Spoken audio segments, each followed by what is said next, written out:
Here's the Qualifier. 你好。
Just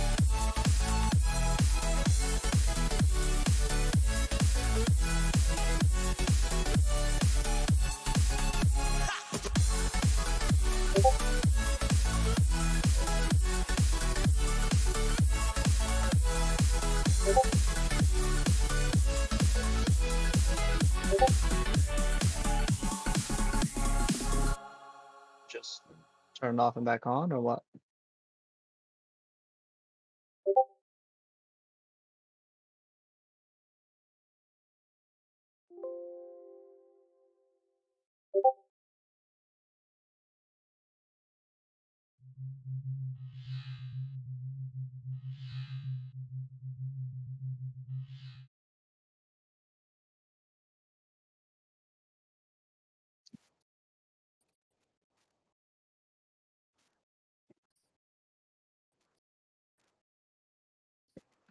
Hey everybody, how's it going?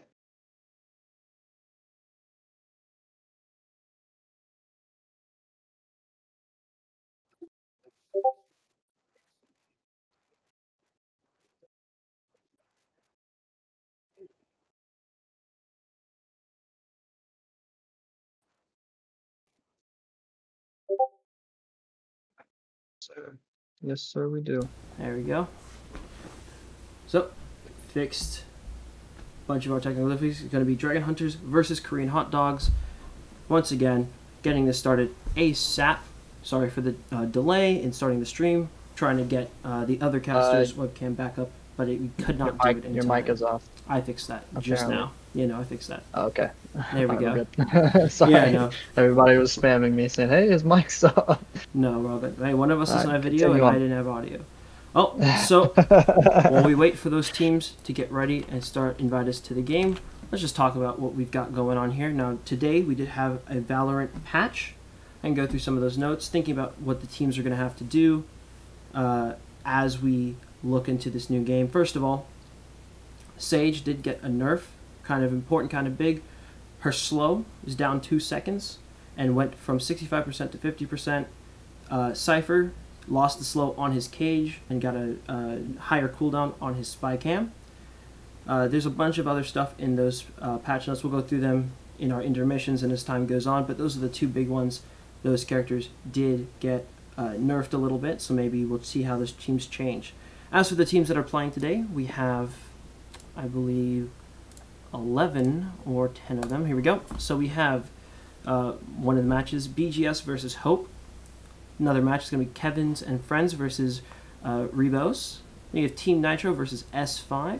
We also have Imagine versus Rebirth. We have Cheesers versus Low Temperature. And the game that we will be casting is going to be between Korean Hot Dogs and the Dragon Hunters. We have 12 teams total. So this is my first time streaming for this tournament, but I know that Diaz streamed last time. Do you have anything you can tell us about the different teams? The only teams that I've recognized from last time is the Dragon Hunters. I think, what was the team that won a couple of weeks ago? Dave Pump's team. I don't remember their name right off the top of my head. Which I'm pretty sure they're still playing. Okay. Let me see here. Yeah, Zeiston. That's the name. And they actually have a bye this round, so they will be seen in the next round. I don't know if we'll be streaming them right away. You got it, you got it. Sounds good to me. Now we are still waiting for these teams to get into a lobby and get this thing rolling. So for those of you that don't know, this is the GameSync Valorant qualifying tournament, free to enter tournament. So the team that wins today's tournament gets free entry to the paid tournament on Saturday at 5 p.m. PST. That's 8 p.m. EST. That being said, we again have 12 teams. It's going to be best of ones, single elimination up until the end, which is going to be a best of 3 game. We're looking at the chat over here. What all teams are playing. We did go over that already. We have the brackets over on the Discord server. Link in that chat for you guys.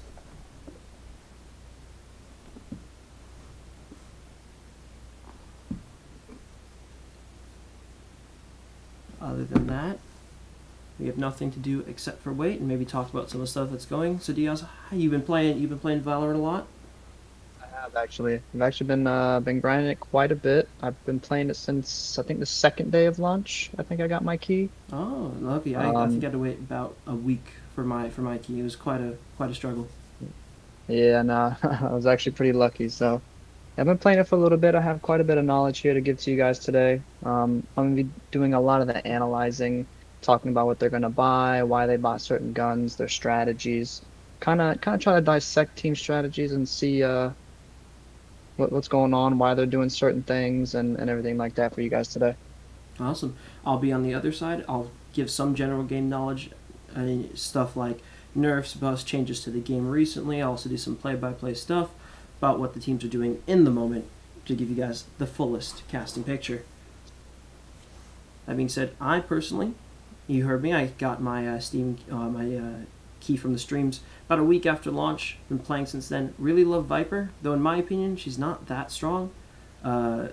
She's super fun to play with and play as, just because her ultimate is super strong in my opinion. But it's a free plant every time you get it. Super hard for people to push into it. You get vision of them and it drops their health. So I'm liking Viper a lot. The wall seems super helpful in a lot of situations, and having that redeployable smoke helps. What about you, Diaz? What's your favorite? I don't think that the buffs coming from this patch are gonna actually push her into the meta Mm-hmm. because her I forget what the ability is called, but the poison that you throw on the ground is still not gonna be that good. The only thing there's only two things that are actually useful on her kit really, other than I mean her smokes are okay, but the wall is huge because you can actually defend two different sites at a time on most maps. Mm-hmm. And her ult, obviously, you can use it to push onto site, to defend site, to get the bomb down, to defuse. I mean, that has more use than anything else in her kit. So typically, the wall, I mean, the smoke is obviously just like every other smoke. It's not super important to what she really has going on. Any changes to that's not going to bring her into the meta, but her ult really is the only reason why she's played, the ult and the wall. Yeah, I really do believe that. I think out of all of the kind of Molotov kind of abilities we have going on, we have Molly on Brimstone. We have the Phoenix Molotov, which heals him. I think her snake Yep, bites are comparatively some of the worst ones. exactly. Yeah, I mean you do get two, Exactly. and they're super cheap, but it's just not enough in my opinion. Right. So hopefully they make some Yep. changes. Those changes we are talking about is that they just made her Molotov ability a little bit bigger in game in this last patch. That's all they really did. They did buff it in some ways, along with the other Molotov type abilities, by changing your ability to bunny hop through them. For those of you that don't know, bunny hopping is where you strafe while looking in the direction that you're moving and hopping to kind of traverse faster and without touching the ground as much. It lets you do things like hop through Sage Slows very quickly, and hop through the Phoenix Flames, the Viper Poison, and the Molotov of Brimstone extremely quickly without actually taking any damage. In this last patch, they nerfed a bunch of that down. Now Sage's Slow applies even if you're in the air over it, and the Molotovs, while you can still bunny hop through them, will be able to damage you at least a little bit. So matches are, as we said, starting to get set up right here. The teams that we are streaming, first of all, for those of you that may have missed it, are going to be between Korean Hot Dogs and the Dragon Hunters. I know that the Dragon Hunters were a team that have played in the past. Korean Hot Dogs seem new to me, at least. I've not seen them on any of the previous brackets, so I'm excited to see how they do. It looks like we're actually getting a lobby put together right now. Oh, Getting a couple sweet. more people invited here, and then we'll actually be ready to go to get into the action. Absolutely. Very, very exciting stuff all around. Yep. So, as you can see in the chat, everybody, this bracket is ready, and some games have started. We just don't have to be streaming those games. We're waiting for Dragon Hunters versus the Korean Hot Dogs to get set up, and for Diaz and I to get put into that lobby before we can start that game. Just waiting on invites for me. I don't know if Diaz has one yet. Where are you at? I'm actually in the lobby. I think we're ready. We're just waiting for you. I don't know if you should have got an invite from Bobby here. Let's see, I'm looking. I don't think I have an invite quite yet.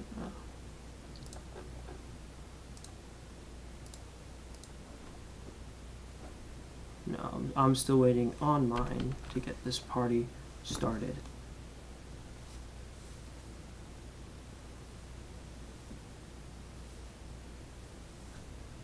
Oh, I can't. Do you see the other camera? Unfortunately, so because of the way we're trying to do this, we're trying to use Discord's camera and streaming it through Streamlabs to get this up. Just so happens that as soon as we started the stream, Streamlabs decided that Discord was not a viable window capture option. So it kicked him out. It's very unfortunate. It was working as soon as we started the stream and decided to have problems, as is always the case. So he will not have a camera, at least for a little bit. I'll work in the background to try and fix that problem during the game, so that hopefully when it's done and you'll need to see our faces again, he will be back in action. However, it looks like we're getting close to the point where we're going to need use screen capture and edit instead. I could definitely, what are the casters channels? Use caster. I'm reading the chat to see people. Yeah, I've tried some other stuff. Unfortunately, I only have a single monitor in this setup, so I can't use a screen capture because I will need to be watching the game primarily as we go through, and I couldn't just leave Diaz's face up in the corner to do everything. I'm still waiting on my invite. Have yet to receive mine. Actually, here. Let me do this.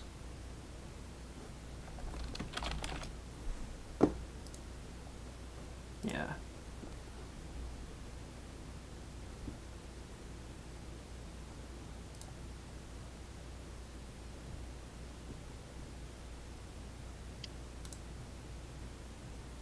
Let's see, let's see where we're waiting on.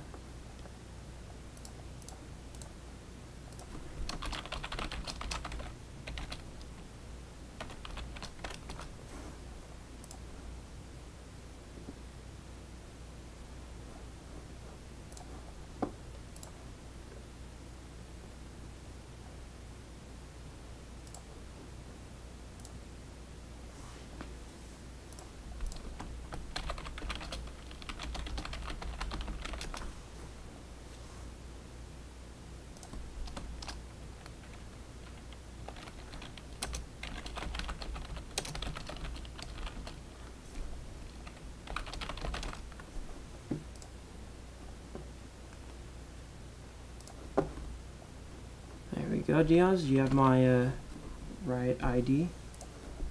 Trying to get me into this game.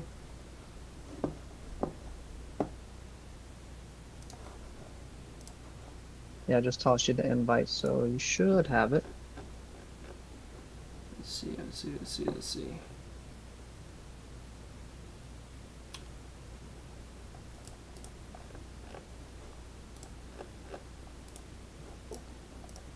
I am still not quite seeing one. Very strange, very strange, very strange here.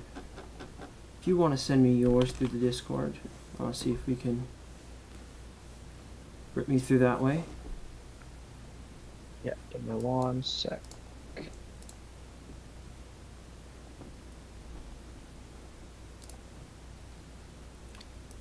There we go. You should have it now. Yeah.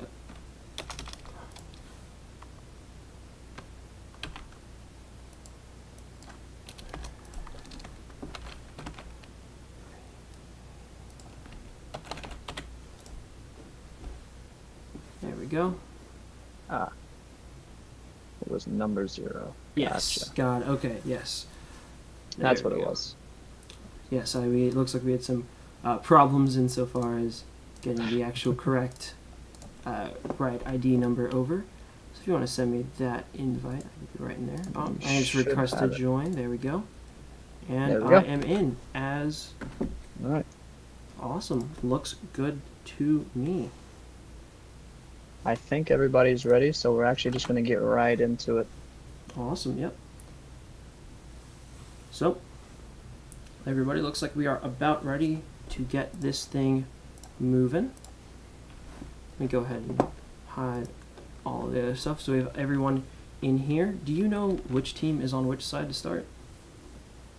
It looks like, so Yearly is, I'm pretty sure they are the Dragon Hunters. Okay. And the other team are the Korean Hot Dogs. So looks like we're starting off on Bind. That was the map pick. Yep, so we have Dragon Hunters on the defense and Korean Hot Dogs attacking to start. There we go, and it looks like we are now getting into the lock-in stage. Yep, we're going to do some bans here, and then we'll be getting into it. You can see actually the graphical update from all the champion stuff down low as well. They just now did all that with the new patch, so we got some nice, cool, some art updated, much better than what it was before. Yep, and when we hop in the game, you'll see that. Oh, I don't know if you'll see it, but for those of you who can play and can see it for yourself, they updated a lot of the gun art as well. So a lot of the pistols and everything are now a lot more detailed, yep. And I very much like them. Looks like they put a lot of work into the game for this new patch. And now that Omen's icon actually matches what his character model does. Okay, so team comps. That's the first thing that we want to get into here. We only have one ghost coming through on the defense team and one on the attack team. We also have a frenzy as well, which is a little different for Sova. Typically, he's not going to be the most offensive, and the frenzy is a lot better in that situation. We have two ghosts coming in. So the defense very well. I guess it's kind of a standard team comp coming in from the Dragon Hunters with the Cypher and the Sova. That's a little weird, but typically you see the Breach instead of the Sova. But I don't know. We'll kind of see how it plays out. Yep, and it looks like... And you actually see an Omen coming in, which is really weird. It's not necessarily considered meta at the moment. So I don't know. We'll see how this one plays out. Yep. So, yep, looks like a lot of standard picks, except for that one edition of that Omen. A lot of people like him for his kind of theme, and I think for his ability to teleport and to put very precise smokes, but in a situation where you can also just have someone like a Brimstone that can put similar smokes down, I don't think his ability to kind of flank is as helpful, in my opinion. Well, looks like we're headed... It's just one of the main problems with Omen is that he actually is very predictable, where he's going to teleport with his ult and things like that. Oh, so looks like we have a spike planted already. Oh, there we go. And wow, just with that was a quick round. Entire attacking team has been eliminated, and it looks like the first round is going to go to the defending side. So that means that the defending side is going to have 3,000 credits to deal with on top of any that would be earned by killing people. For those of you who don't know how economy works in Valorant, the first winning a round gives you 3,000 credits, and losing a round gives you 1,900.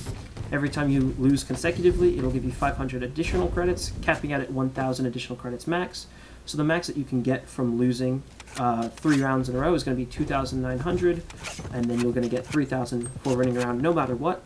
Putting a spike down will also give your entire team 300, and putting down and killing people will give everybody, or killing somebody will give the the killer 200 credits. Okay, looks like it's another A push here. 2 bathrooms, or sorry, 3 bathrooms. The bomb and Sage actually going mid. Sage probably gonna look to get that bomb plant down and wall off. Yep, we have to see that connected between bathrooms. The Phoenix is actually the one with the bomb right here.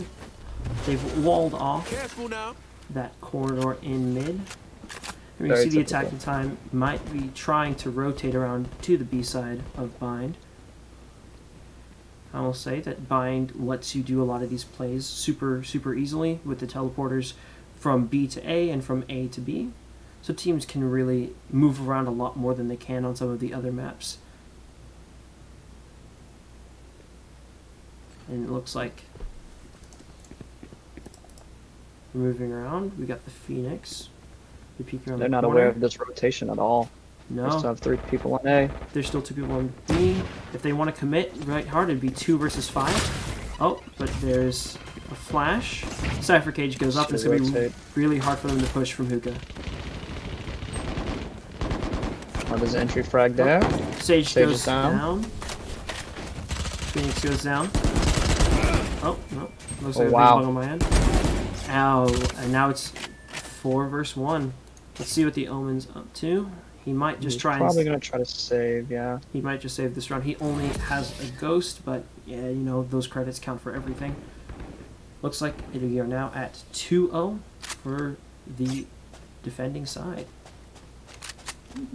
Wow, they're coming in strong.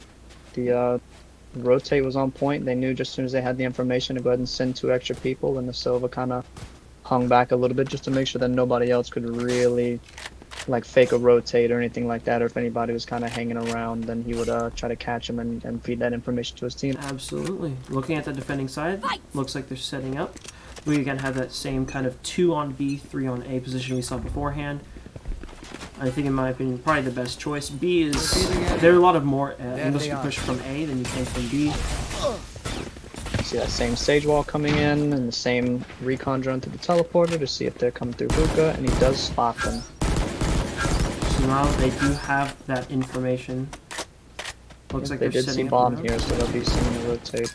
Yep, but now we have a 4 versus 2 scenario. It looks like they're the defending team's kind of hesitant to rotate, just as they were before.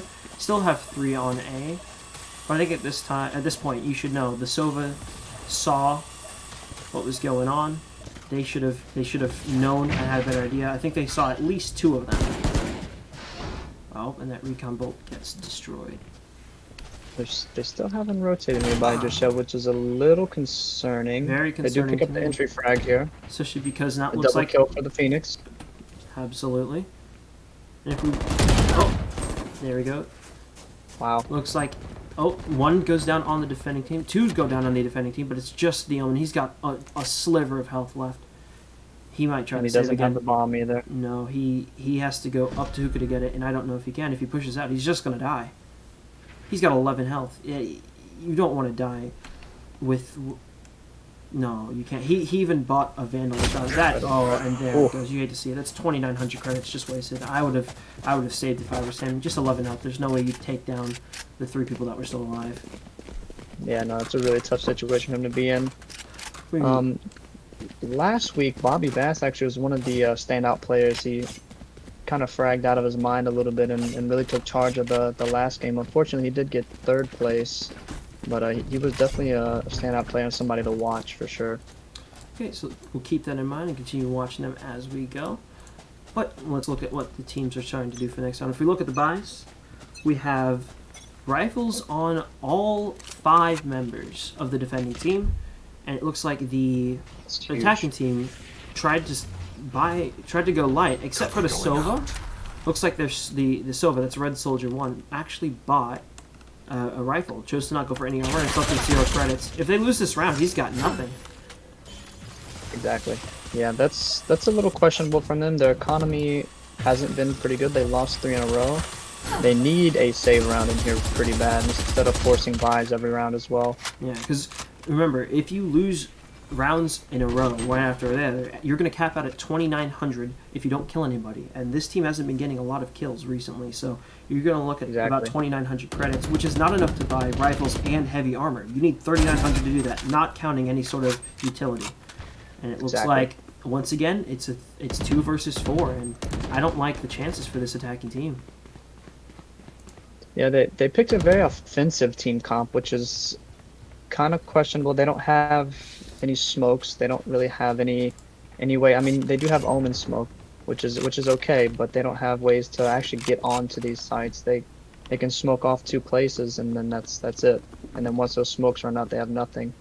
Or if they have a character like Breach, or they have Brimstone or somebody that can actually put those smokes where they can actually get onto the site, it'll make these takes a lot easier instead of them just going in guns blazing and hoping for the best. You're absolutely right about that. Now, for those of you watching it, looks like the defenders win once again. We're able to eliminate that last raise. Humble Porker going down to give the defenders a 4-0 lead.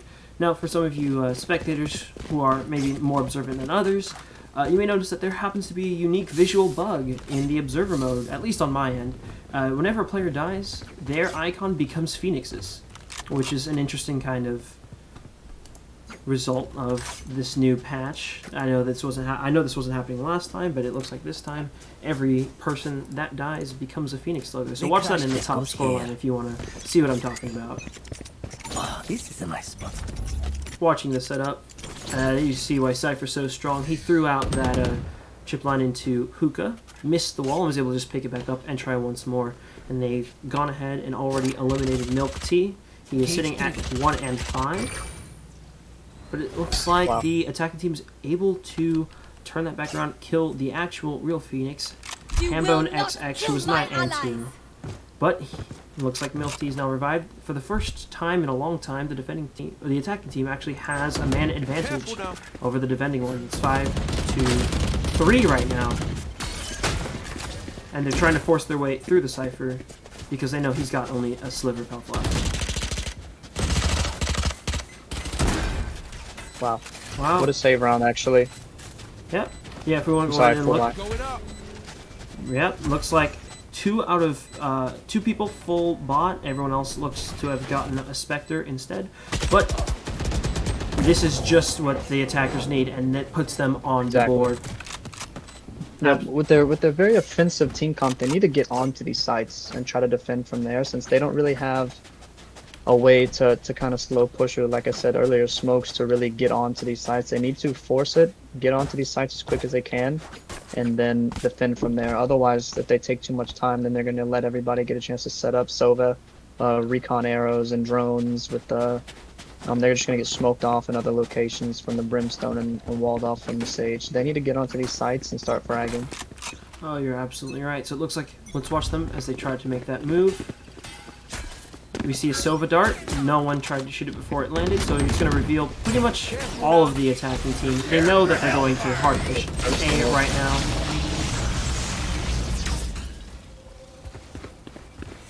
Brimstone ulti does not actually catch out anybody, but they were looks like 2 kills actually went down onto the attacking side while that was all happening. The Brimstone and the Sova are now both down. Spikes planted. That's 300 credits. Bobby Bass with a frag here, drop it down. Wow, and Milk Tea is just double. Milk Tea with a double. 2 very, very nice headshots. Moves Milk Tea up to 3 and 5 from 1 and 5. Not too shabby. Oh, but they do get taken down by Bobby Bass. And there is Grace's. He needs to just delay Bobby right here the best that he can. Oh, there's Bobby. I wouldn't even... Oh, Bobby, you don't want to peek that. Bobby, if oh, that's very, very sad. So sometimes I have, while playing, I have kind of realized that sometimes the sound cues are a little late. I mean, we heard it on time, and maybe the update fixed it. I haven't played since the update, but previously, some of the sound cues like Phoenix Ult and everything like that, you wouldn't hear right away, so he might have not heard it and know not to peek right there. Yeah, well, that's going to give a second point to the attacking team, which is pretty big. If we want to look, it looks like everyone in the entire game is full bot, with the exception of Yarly, who's got light armor instead of heavy. But it looks like, looking at those credit scores, the attacking team actually has more money, but there's Hambone XX, the Phoenix, using that ult to go ahead and peek out and take out Hubble Porker's Raze.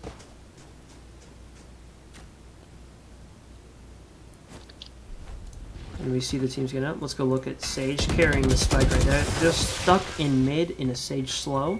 This is not very good for them.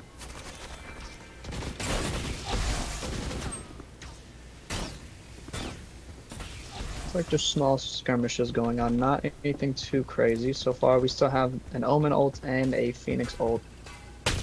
We have the revive also for the Sage and the Cypher ult, which is huge. Hambone with 2 kills.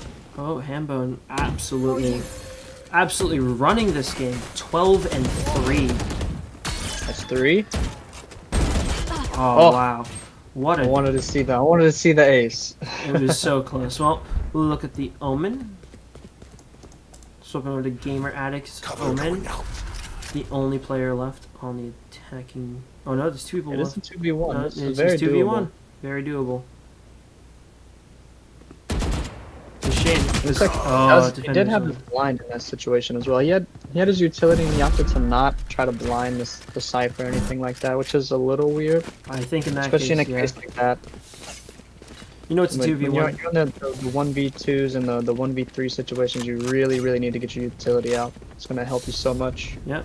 And if you want to think about it, that blind, very useful, reduces everyone's vision, and he didn't even have the spike, so he really, if he wanted to win this run for his team, had to make a play to get to that spike, or at least kill the other two people. What they signed up for. Exactly. And that Omen blind is only about 200 credits, so really would have been helpful for him to try and put that down and get that spike down. You got the Silvero coming out, didn't get any information. They are all at B site, so he did anyways. But he did get the drone through, he knows that they're there, so they might rotate somebody. Let's go ahead and look at the attack team. It looks like Ho Porker Rays did actually buy an op. Now that's not a weapon I see often. Attacking on Bind, I think it's very difficult. You have a lot of corners that you have to peek around, and when you're moving, that gun is not accurate whatsoever. It looks like they actually do miss that first shot onto... Did they miss? Hold on. I think they did. Yeah, they missed a shot onto the Phoenix. Yeah, it's tough. I mean, he's sitting in the spot to be able to use the op. That is where you pretty much are going to use that op if you're on the attacking side. Yeah. It's either going to be there. If you're defending, you're going to be sitting heaven with that op as well. Yeah, but if we want to go back and look at... Yeah, and in this situation... Ooh, uses the op to take out the Cypher tripwire instead of just using a pistol and taking that out. That's going to alert everyone to the Raze's position. Oh, we have the rest coming in. Now it's a 5v2. Sorry, 4v2 again. 3. Oh, looks like they happen to pick up 2 kills. Actually, very big. Until Spectre down, and it looks like Raze is going to die. Last Predator default with an operator. Handbone's running over. He wants it. He's grabbed it. 4,500 free credits for the Phoenix, the Handbone.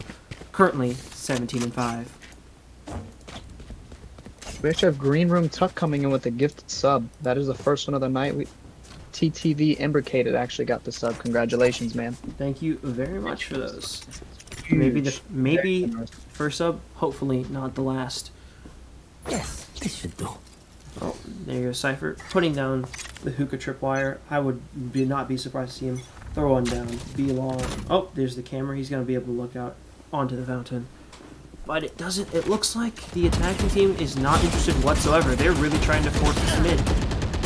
They've made plays like this basically every single round, where they try to look mid to see what's going on before deciding to commit to A or B. That's something that Bind does let you do with relative ease, and I'm a fan of kind of the flexibility that this map allows. But I know exactly where. There goes the Cypher ult, and they now know where everybody is on this attacking team. Oh, Phoenix with the op kill on their Sage. That's massive.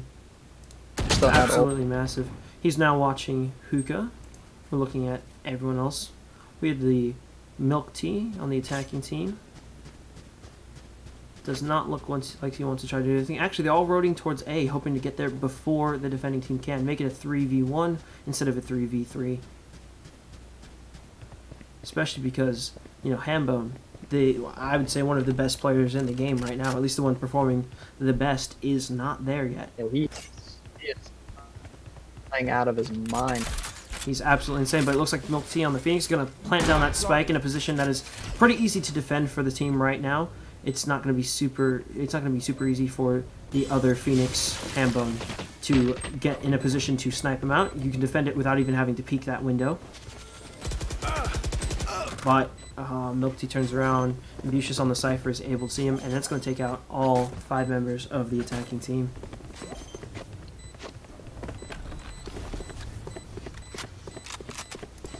Yeah, unfortunately we're not able to stream all of the matches here just yet. We are looking for other casters and other people to join the team and kind of help so we can get a lot more of this action out and everything like that. But we're going to try to cover as much.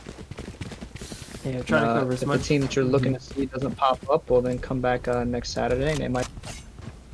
Yep. The best we can do is hope and try to stream all the games we have. Fortunately, yeah, it is just DLs and I streaming. We don't have anyone else helping right yet, so... I mean, always feel free. If any of you guys have streaming experience, you're in the Discord. put out some feelers. See if you can help. I know that we're always looking for more help. But now we're back into the round, starting 7-2 out of 9 rounds. Very good lead for the defending team. Top with the entry frag actually coming in huge. And then walls off U-Haul here, so that way the Rays can't. I'm sorry, the Phoenix can't. Okay, Phoenix has the spike. They're again doing that kind of peek A before rotating to B maneuver. But Sage makes a lot of noise taking that teleporter. I don't know if it'll matter. It's just the Cypher defending by himself, but he does have that camera. Ooh, actually, let's watch Sage. Oh, no. They've taken down the Cypher. And it's only Hambone right now with the op. And it's not, it looks like he's just not able to take down the Sage. Left with 24 health. And they have the two attackers on A side, which is very, very weird. I don't know why they haven't rotated them through yet. They're probably just waiting to see all the defenders first before they rotate over. It looks like Raze is trying to go and make a flank. Let's watch this happen. Flanking from defender side spawn. Oh, Raze knows that Hambone is sitting there with an operator, is able to kill him, dropping that gun onto the ground. They don't want anyone else to have it, and it's just the Sage left alive to defend. I don't know if she can do anything here. Let's watch her go. She rounds this corner. Oh! Wow. And Bobby's able to get that snap headshot. Bobby is an absolute... Well, but if Bobby wants to live, he better get out of there fast, because that bomb's going to explode, and I think it's going to kill Red Soldier 1 if he's not. Nope, there he goes. And you hate to see it. You hate to see the winning team kill themselves with the bomb. Yeah, unfortunately he saw Bobby right at the last second, so he probably got a little greedy. He did have an Ares, though, trying to fight the AK that Bobby had here, so it was a little disadvantage for him to even try to push in on that. He should have just saved and moved on to the next round. Yeah, I completely agree with you. I mean, especially because I feel like Ares doesn't win a lot of those fights in the first place. I don't know if you want to take that fight against a rifle like a Vandal or a Phantom, but at least it's not as expensive as some of the other guns he could have lost when he died. But it looks like the attacking team is pushing from showers. Top again picking up the opening frag on Yarly. That's two or three rounds in a row now he's picked up that same frag. But the Molly's going to kind of burn that Sova just a little bit. Bring him down to, wow, almost no health left. Just under a quarter. You hate to see it. Luckily they do have a Sage, so as long as Sage is left alive, you can expect there it is. There's the heal. Healing Red Soldier when Sova back up to full health.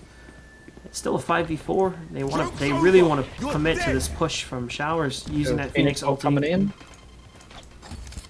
Peeking everything, but all the defenders are luckily all tucked away just in time for the Phoenix to ult. And Phoenix ult on is heaven, down. they're standing.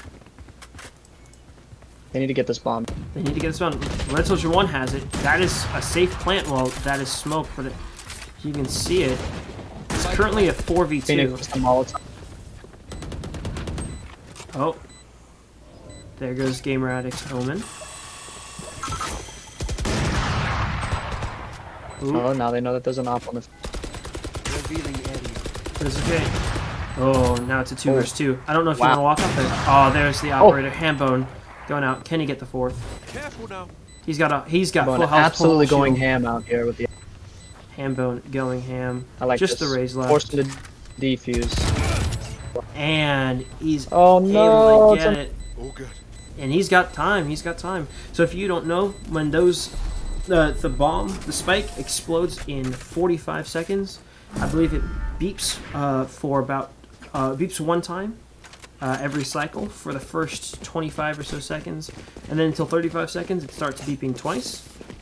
It beeps 4 times the 40 seconds, and in the last 5 seconds it goes absolutely crazy.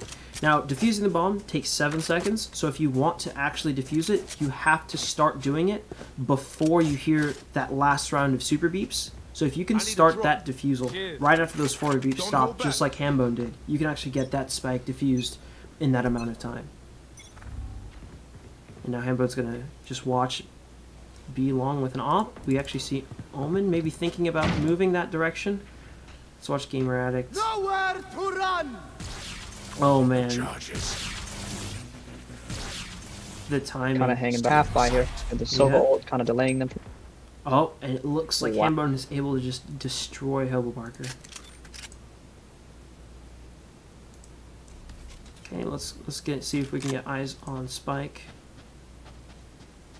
Hambone here. It's right up there on top of the. Looking to peek. Oh, Wow, he still got the kill.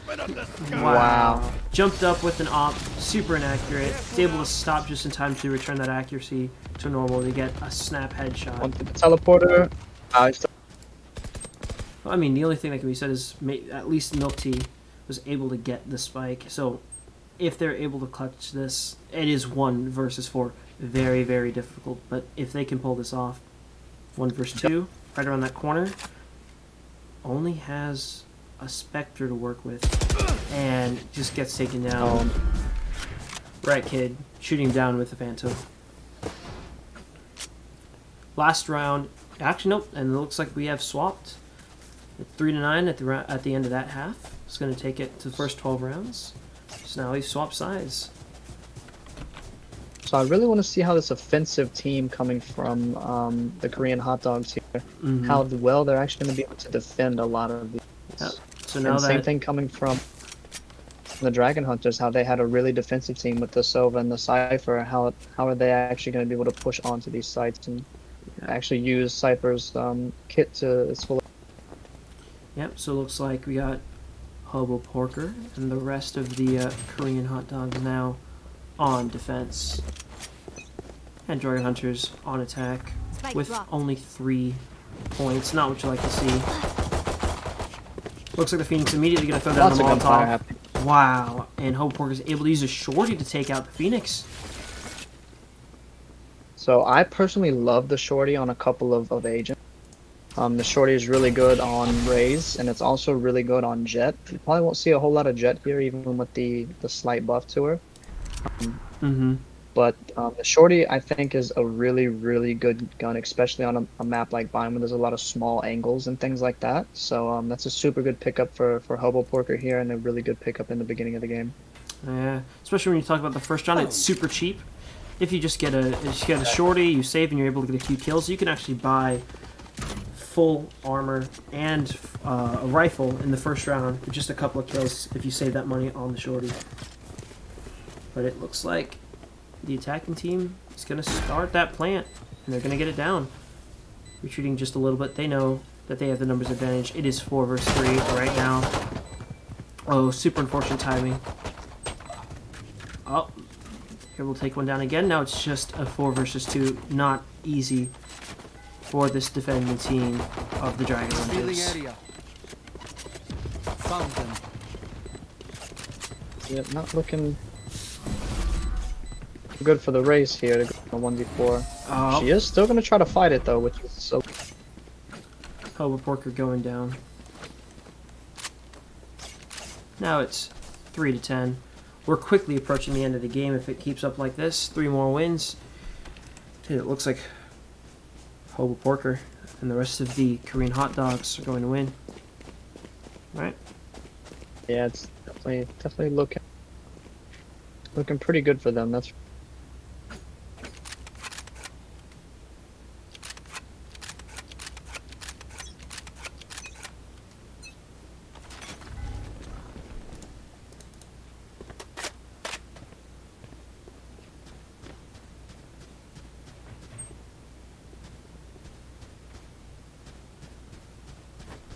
Careful now. We have the Cypher Cam peeking down mid, very standard.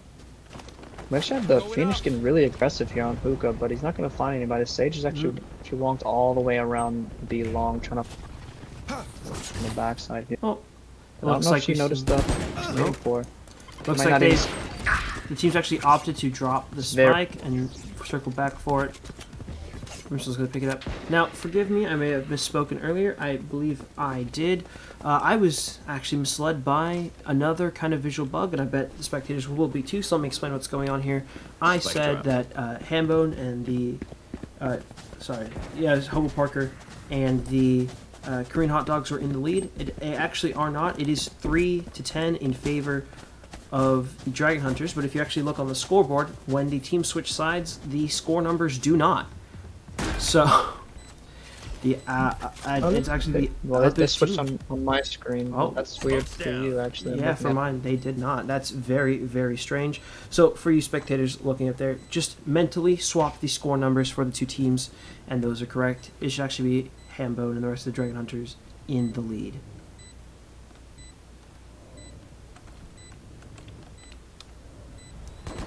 So we have Omen with just a Marshall here. The Marshall, I think, is a really good buy.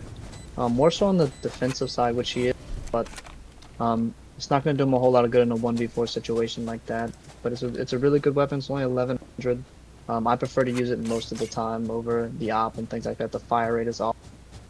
You can actually no-scope quite a bit with it. It's really accurate. Yeah, I would say as opposed to the operator. The operator unscoped has a very wide range in which it'll shoot, but the Marshall's is quite narrow.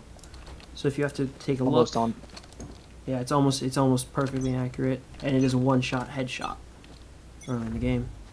So they're sending the Phoenix again solo on B long here, which is a little weird. Yep. So we can go ahead and give that a look. He does have a Guardian, but I will say I like that for long shots, but is not able to do anything. Gets a heal from Sage. He's more so doing that to pick up information. Yeah, he's doing some quick peeks. He saw the Sage, hoping to get some damage off. He's not able to. He's going to use that Guardian, take down the Sage wall, open up some opportunities. Once again, we see that the attacking team has chosen to drop the bomb shortly before picking up to move on. Strategy that we haven't seen. Hambone here with the opening frag again. Hambone. They don't see the Rays flanking behind. Oh, if they don't do something about this, the Rays could have quite a killing spree with the Judge. Very fast action shotgun. Wow, that's 1, 2, and Spike. Wow, with the two kills. Oh, she has to reload. Oh, no, almost gets 3 with. That was huge. That was the best that you could probably. Yeah, I think that's about as good as it gets. Well, the attack team running out of time. Actually, the defending team has nobody on B, so it should be super easy for Hambone as Phoenix with Spike to just plant it right there. There's nothing they can do. Yeah, they were a little shy on information here to actually rotate whenever they realized that there was nobody else on the A side. It looks like Hambone is a little slow on the rotate, but maybe they...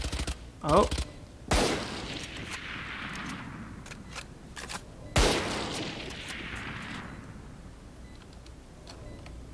Phoenix peeking through hoop. Yep. If Hambone can just stay where he is. We have the Brim waiting. Oh. And there we are. That's going to take down they wrapped out the last 2. And the attackers win, bringing the score to 12-13 in favor of the attacking team, the Dragon Hunters. Just a reminder that yes, those score numbers are not flipped on my screen, even though the teams are. So the team that currently looks like it's winning at 12 points is actually not. Do keep that in mind. Yeah, the Dragon Hunters look to take this here. They are one more game to go ahead and finish them off. Unfortunately, the Korean Hot Dogs only have 3. It would be an absolute monumental hike for them to even be able to come back.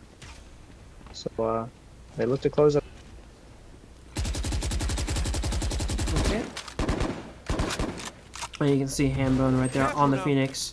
We're on his perspective right now, taking advantage of those wall makes to try and shoot through into the corner where he thinks the Omen might have been on the other team.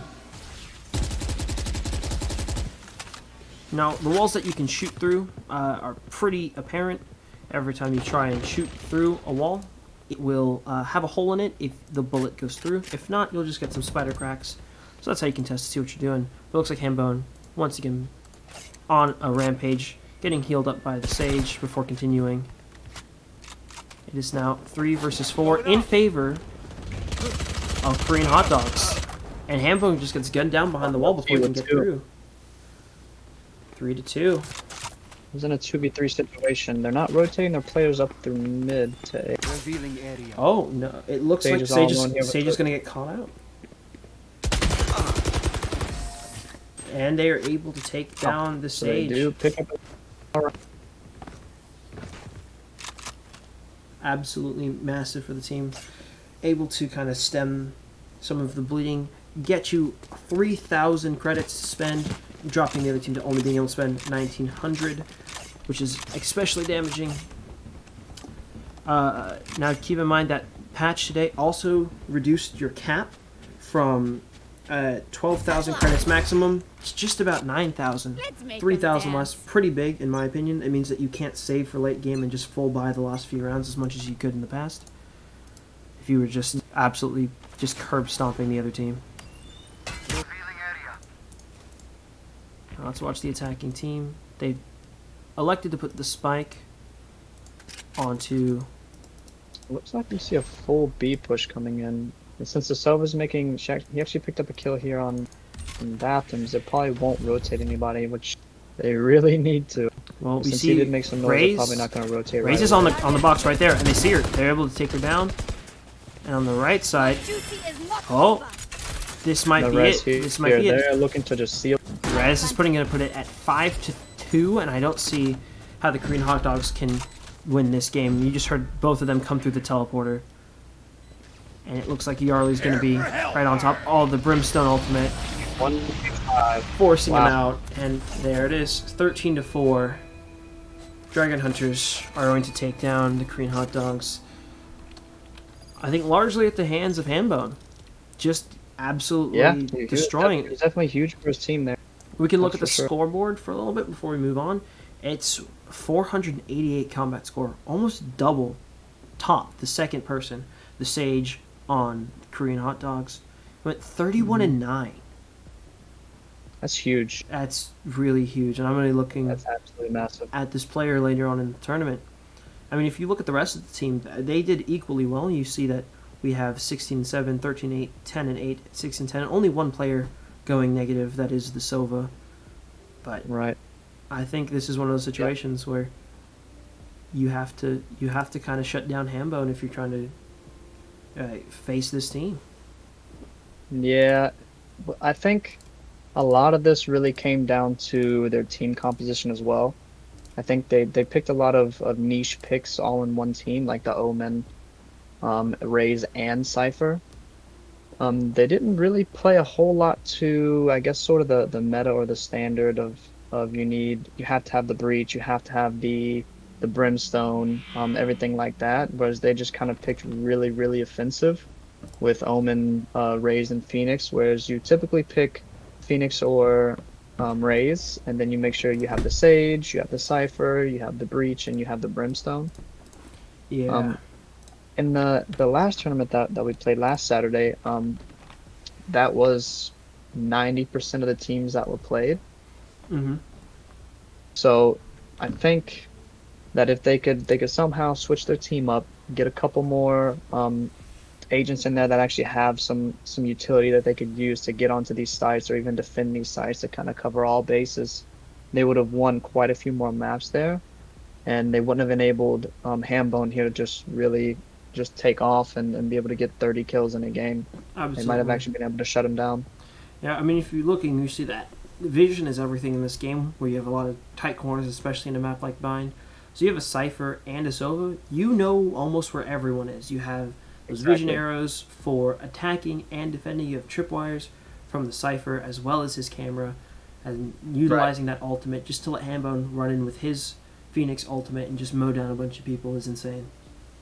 Exactly. No, they really enabled Hambone to kind of do what he does best and play Phoenix and be offensive. He was able to get in these fights and have the information that he needed from the Cypher and the Sova, and then he had the Stage to back him up to keep him alive and everything like that. So they definitely enabled him really well, and he did what he does, and he shoots people in the head. Absolutely. I'll be looking for a lot more of that in their next game. Well, congratulations to the Dragon Hunters for being able to take down Korean Hot Dogs in the first streamed match of the night. Absolutely. Moving on to that next round. I don't know if we know who they're up against next quite yet, but congratulations to them, and I wish the best of luck to Korean Hot Dogs next time they compete. Yep, looks like the bracket is actually set. We're waiting to get invited to the next match, and while we are waiting, the signups for the tournament next Saturday, the third Game Sync tournament, they're actually ready now.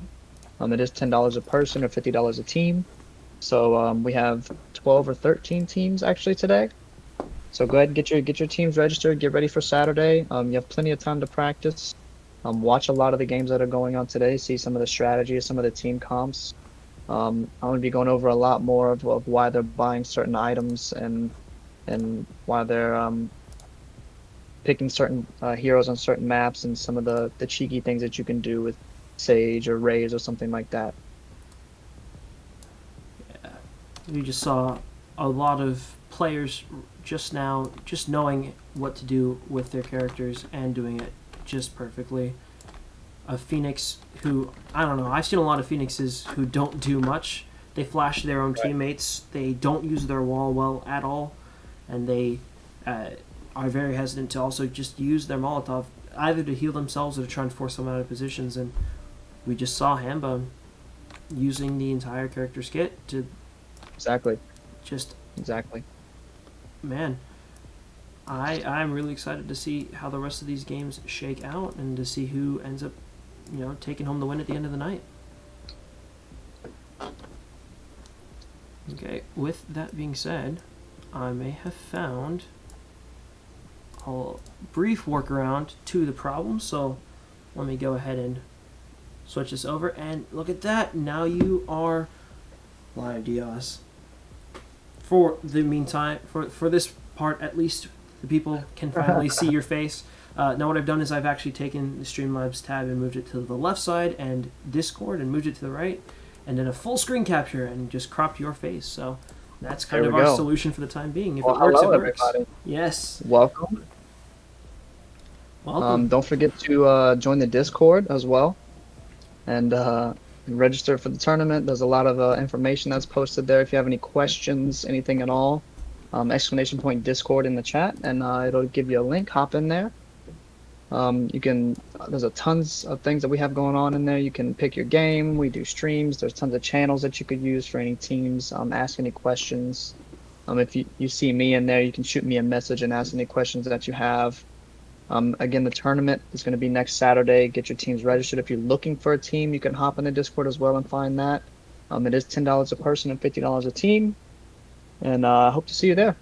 Absolutely. Yeah, do remember, you don't need to have a team when you come in to join these tournaments. You can just hop into the Discord and say, hey, this is who I am, this is what I play, get some games with some other people, and start winning. Exactly. All right, who are we looking for next? I'm going to try to find that out for you guys so we can see what's going on. I'm going to pull up the bracket here. Looks like you just posted it. Okay, so we have Hope and Zeiston. Looks like Hope. Looks like we have a little Discord. Actually playing GBWW. They actually lost to Rebirth. We have Cheesers and Dragon Hunters. Let's see. Nitro is out, Kevin's and Friends is out, and BGS is out. Awesome. So what are those games looking like? What are the matchups from here on out? So here on out we have Reboss versus S5, and we have Cheesers versus Dragon Hunters, and then waiting we have Hope and we have Rebirth. So Rebirth is going to play the winner of Cheesers versus Dragon, and looks like Hope. I'm sorry, did I say Hope? I meant Hope is going to play the winner of Reboss and S5, and Rebirth is going to play the winner between Cheesers and Dragon Hunter. Oh. Very exciting. So we're just waiting for the invite to get into the next lobby here, and we'll be ready to go. Yeah, and while we are waiting, just looking through the chat, it looks like Green Room Tux says Zeiston was a no-show tonight. Oh, that's right. That's Forgot right. about that. They did.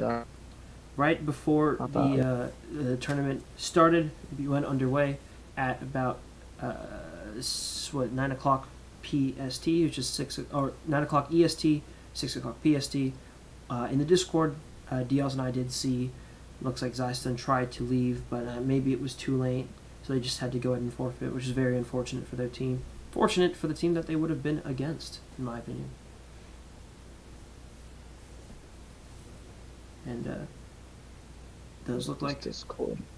we're waiting on. So whenever it looks like we're about to get ready, you want to let me know, Diaz, and I can go ahead and transfer that over. Yes, sir. Well, whenever I get that invite, I will be getting you in there as soon as possible. Absolutely.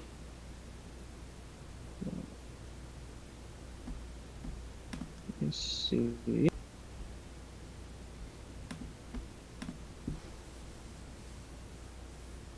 Yes, Zeiston actually did pick up the win on the very first tournament. Yeah. That was 2 weeks ago. And then the recent winners was actually a new team that came in, and they were able to best Zeiston. I think it was 7-13. So we're probably gonna be looking to see them play on Saturday. They're not playing today, but they're definitely looking to play here on Saturday and see if they can go 2 times back to back. Oh, well, that would be awfully exciting.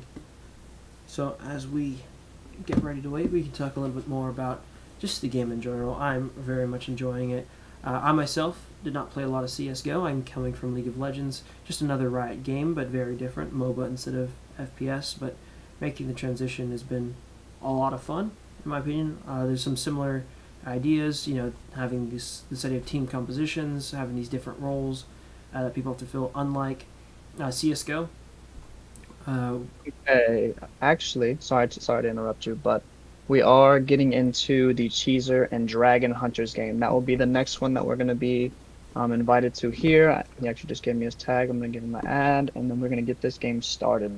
Works for me. So that's what we're getting ready to do. Let me go ahead and, unfortunately, we're going to have to say goodbye to you for a little bit, Diaz. Very sad, but got to turn that off so that I can get into this game.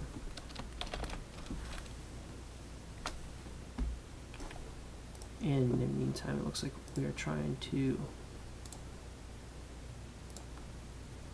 Alright, there's my invite. I'm going to get you in here. Absolutely.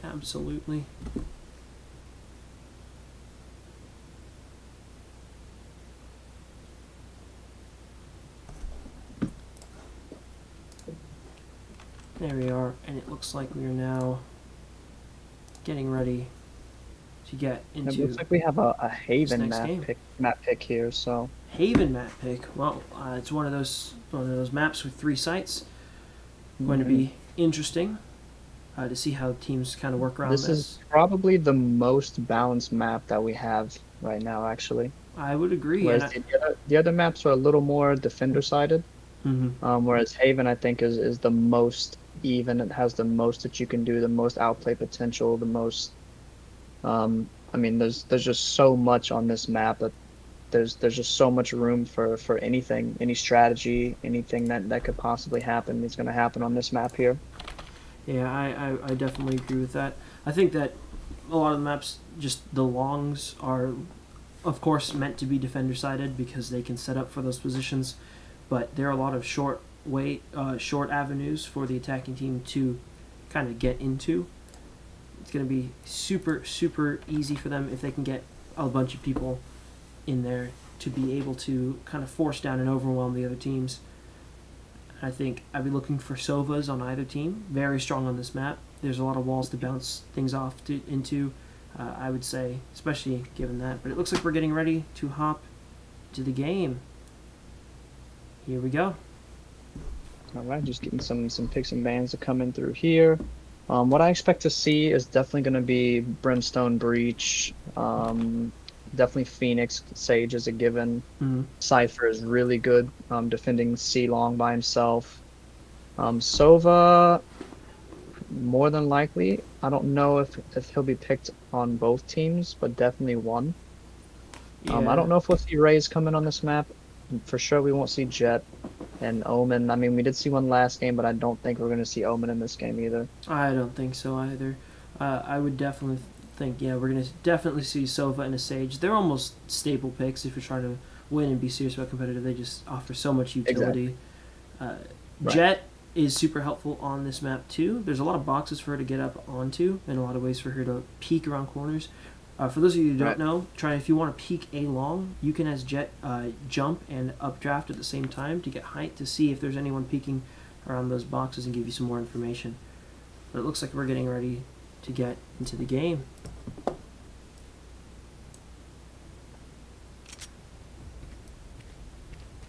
And we're off. So we do see the Raze Phoenix combo coming out of the Cheese team here. Absolutely.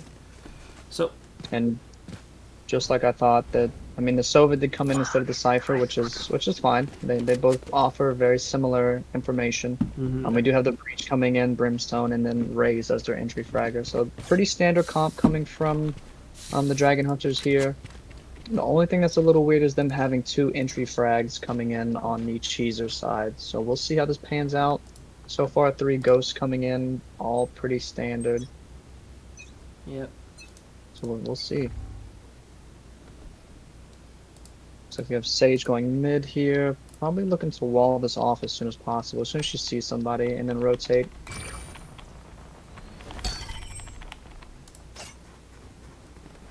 Yep.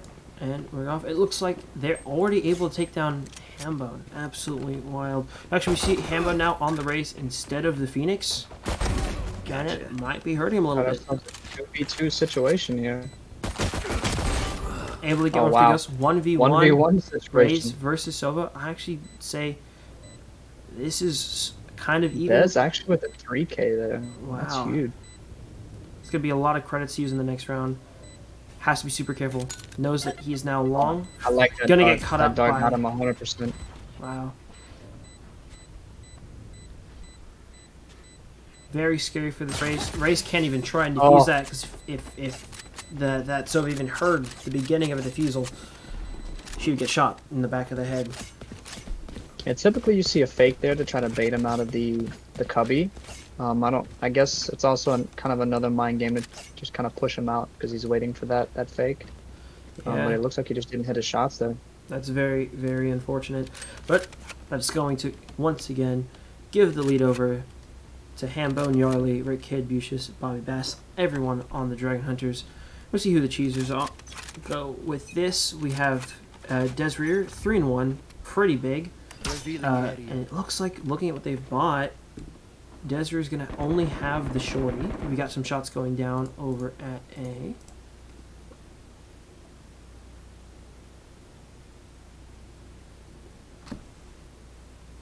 Drone coming in, looking to pick up. Yep. So he knows that there's just a Cypher there. He is actually just running up C long here, taking this fight head on. Wow. Oh, that's unfortunate. And Yarley's going to move up to, I believe, 4-0. That's actually insane. And Hambone dropping spray as he runs past. They're all rotating to C. It's almost impossible. It's impossible for the Cheesers to even try and approach this. Just one Raze against the world is not going to do it. And they're setting up their defenses at C. No, he's better off not even trying to force this. No, let's see what the Raze is going. Not even. He doesn't have a whole lot to save. Going but he also into the doesn't garage. There is a Brimstone right up top there. So if they know, and there it is, Yarley. Pick another one to go 5-0. Absolutely insane. So let's go ahead and take a look at the scoreboard and what everyone's buying. Lots of credits on the side of the Dragon Hunters, much less on the side of the Cheesers. But remember, now that's going to start to even out at least a little bit. The Cheesers, if they lose this round, will start to earn 2,900 per loss. Only about 100 credits behind a win, a 1 round for the Dragon Hunters. Yeah, it looks like the Cheese is actually coming with a half buy here after they lost 2 rounds in a row. Interesting, interesting. And even with that, you will see that the Dragon Hunters just are not buying. And I do give them the gun advantage a little bit because they do have the 2, well, I did until that just happened. Typically, if you already have a gun, you're not going to sell it to buy another one. You just kind of keep it with you until you die, especially if they have Spectres, which are pretty good. So you probably won't see them if they already have a gun, like a Spectre or something, just buy a whole nother gun. So we'll see, even though that, I mean, based just upon the numbers, it looked like the Cheesers had the gun advantage. I think just the skill of those of the Dragon Hunters team is going to be able to overwhelm them. You're seeing Yarley actually coming in huge for his team on this game. and He Hambone was, actually bottom frag the last one. And Hambone, who was the top, now on the bottom. Now keep in mind, this is a relative bottom frag. 2-1, not actually negative. Doing, I would say, still quite well for the rest of the team, all considered. But yeah, it looks like every member of this team is contributing something, putting something on the table, being able to kind of carry their own weight.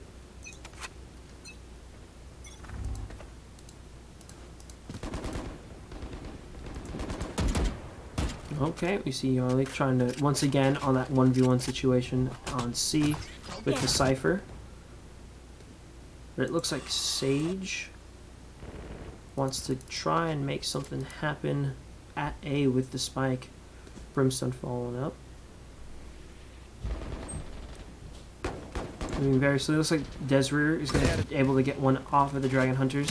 But maybe Yarley can go ahead and give one in return.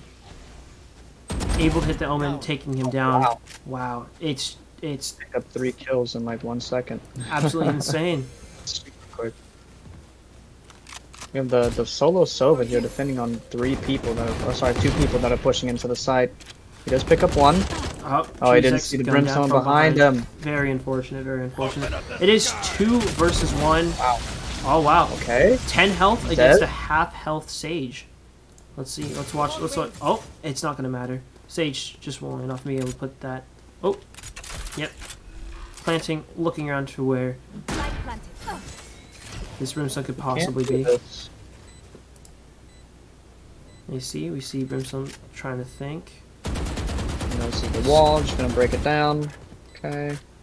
That immediately tells the Sage where he's at, and that's why she tells us slow to go ahead and slow But it looks that like push. he's sneaking up to heaven. He's gonna try and see if he can get any eyes on her, because if he can shoot her in the head, it will drop her. She has no more armor, but he's gonna have to defuse. If he jump, oh, if he even tries to stick this, he doesn't know where she is, but she hears the shot. All she needs is 1 tap, and there it is. Bobby Bass able to take up Desiree, the last member of Cheese Hunters, to give Cheesers, able to give Dragon Hunters a 4-0 lead in the half. Yeah, they're definitely looking really good. Yarley's still continue on his frag spree, so he's really picking up big for his team right now. Hopefully he continues this on. Absolutely, and I think that Cheesers need to make some sort of change. Obviously, it looks like the Sova versus the Cypher matchup is going to end up in Cypher dying every single time. It's happened basically every round, and you need to switch something up if you don't want to keep losing 1 to 2 people C every round. Let's watch Yarley once again, trying to make the same moves he always does, but it looks like we have a lot of shots A and in mid. Hambone putting some shots into garage.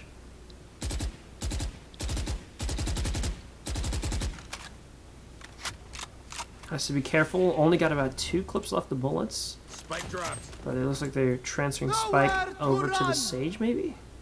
No, they're just dropping it for the time being. And Cypher goes down again. This time to the Sova ulti. Absolutely insane. Dez picking up his first kill. He's actually been fragging out for his team here. He's a huge part of this team right now. Absolutely. But the rest of the team needs to kind of put their skills behind his. They're trying to take a round off of the Dragon Hunters. Oh, there's Desrear. Headshot. Nothing but headshots on the beach. Just absolutely insane.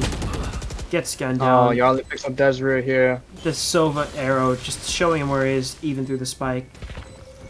Man, very unfortunate. Okay, we see Cheese Decks. It's 4 versus 3. It's not impossible. It's not impossible, but it's definitely not easy. Well, okay. It's a lot easier now. Oh, never mind. 3 versus 2. We see Cheese Decks trying to move down. The Guardian there. They only have about 15 more seconds to try and get this bomb defused. And if Yarley's able to hold this position... Oh, no. Revealing area. It's not going to happen. Even if he tries, the Phoenix will just die. And we see Yarley putting down a spray. And there it is. Phoenix dying. Anyway. Oh, that's very unfortunate. Dropping his gun. He only has about... I mean, 6,000 credits is nothing to scoff at, but he's going to spend a lot of those on the gun that he could have already had.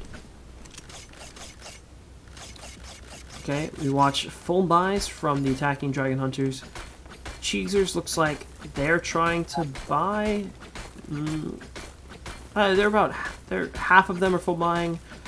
Some, well, I would say 4 of them full buy, and Pulse Cipher just gonna get the Spectre for now. Overall, looks like a half buy here.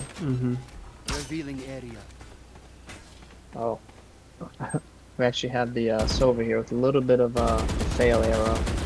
Yeah, maybe he was thinking they were in around that pocket, but they haven't been yet, and they weren't again. Probably would have liked to see the attacking lower. raid actually gets picked up. Wow, that was a really close fight. Oh, well, and they're able to just two versus 1 gun down Desrear. Bobby Bass pick up one of the Dark Coolio, taking down that raise. I think in this map you do want to take down those raises pretty fast. A lot of those tight corners and really cramped spaces let her use her different grenades and robots to the best of her ability. Now, they did actually nerf Raze recently. Now, this one is actually pretty big. She was extremely strong, and Riot knew it. I think it was just very difficult to play against her because she just had so much kill potential and just her utility. But coming back to the game, I honestly don't think that nerf actually does anything at all. It doesn't really change anything because she doesn't necessarily need to buy guns because she's there to support. And the nerf really only hits her in the pistol round. That she doesn't buy a pistol anyways. She just takes the classic and gets as much utility as she can. Yeah, you're definitely right about that. Now, for those of you who don't know that nerf we're talking about, they did just double the... and gets... Top Deadpool gets gunned down while trying to defuse in the last few seconds. And it's going to be 6-0 for the Dragon Hunters. Anyway, back to that nerf for the Raze. It's going to now cost 100 more credits for her to buy a blast pack. So now it costs 200 credits total for her to buy those things. It's not the biggest change, but it's still a little something that's going to slow her down just a tad. I believe they also made changes to the amount of... yeah, I believe they also changed the number of cluster grenades she can buy.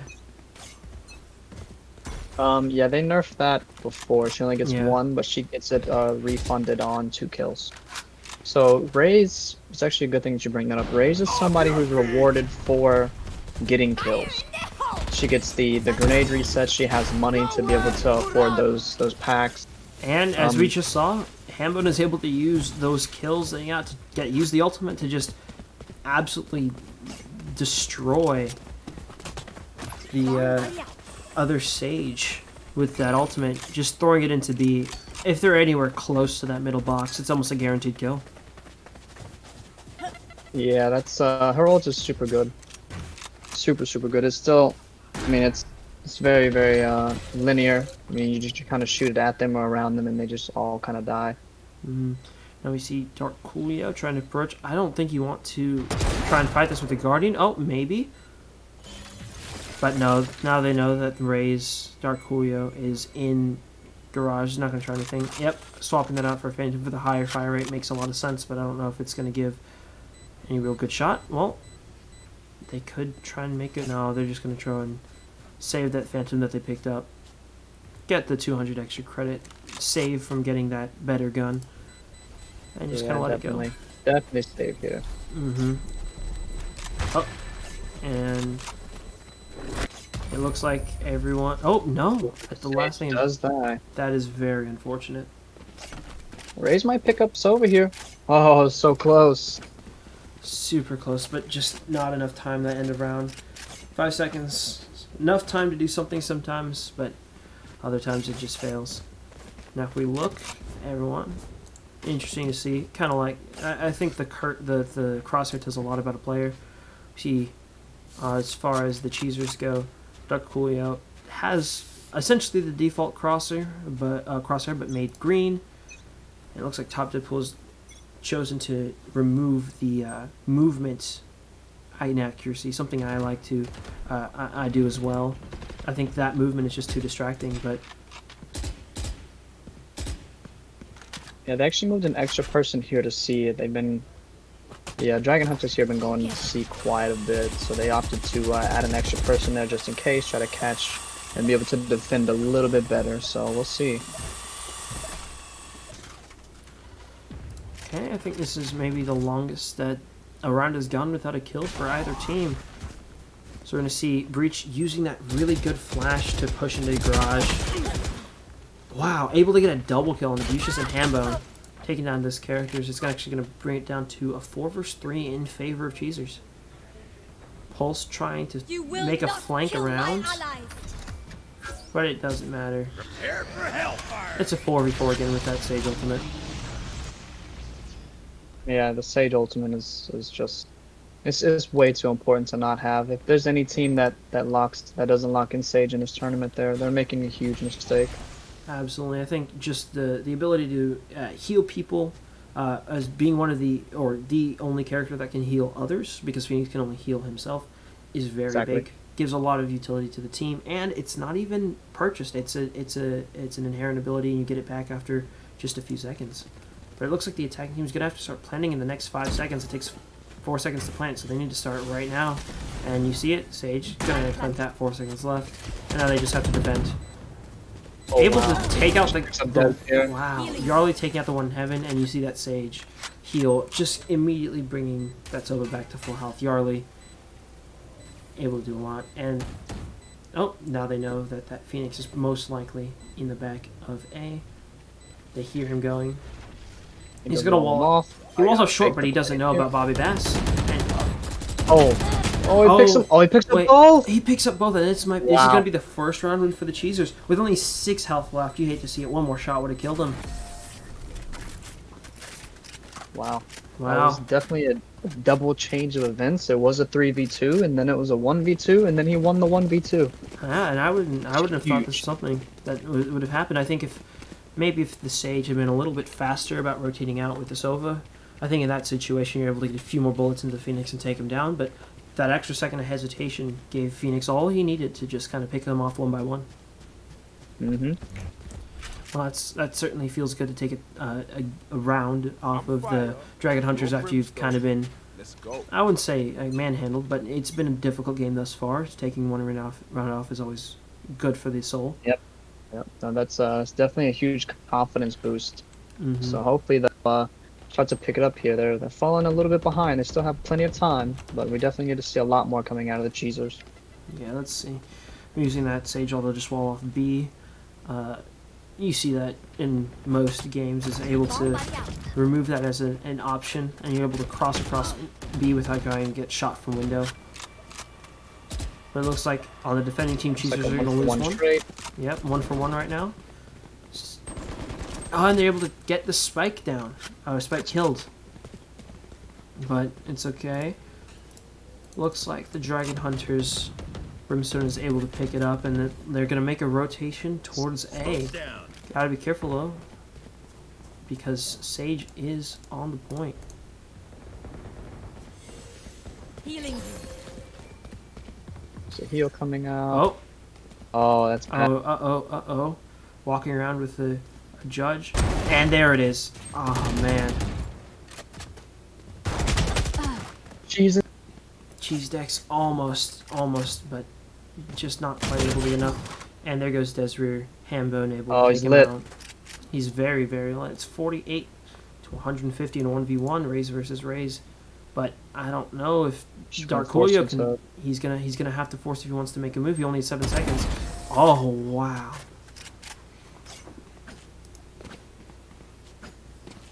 That's another round to the defending team. 2 in a row.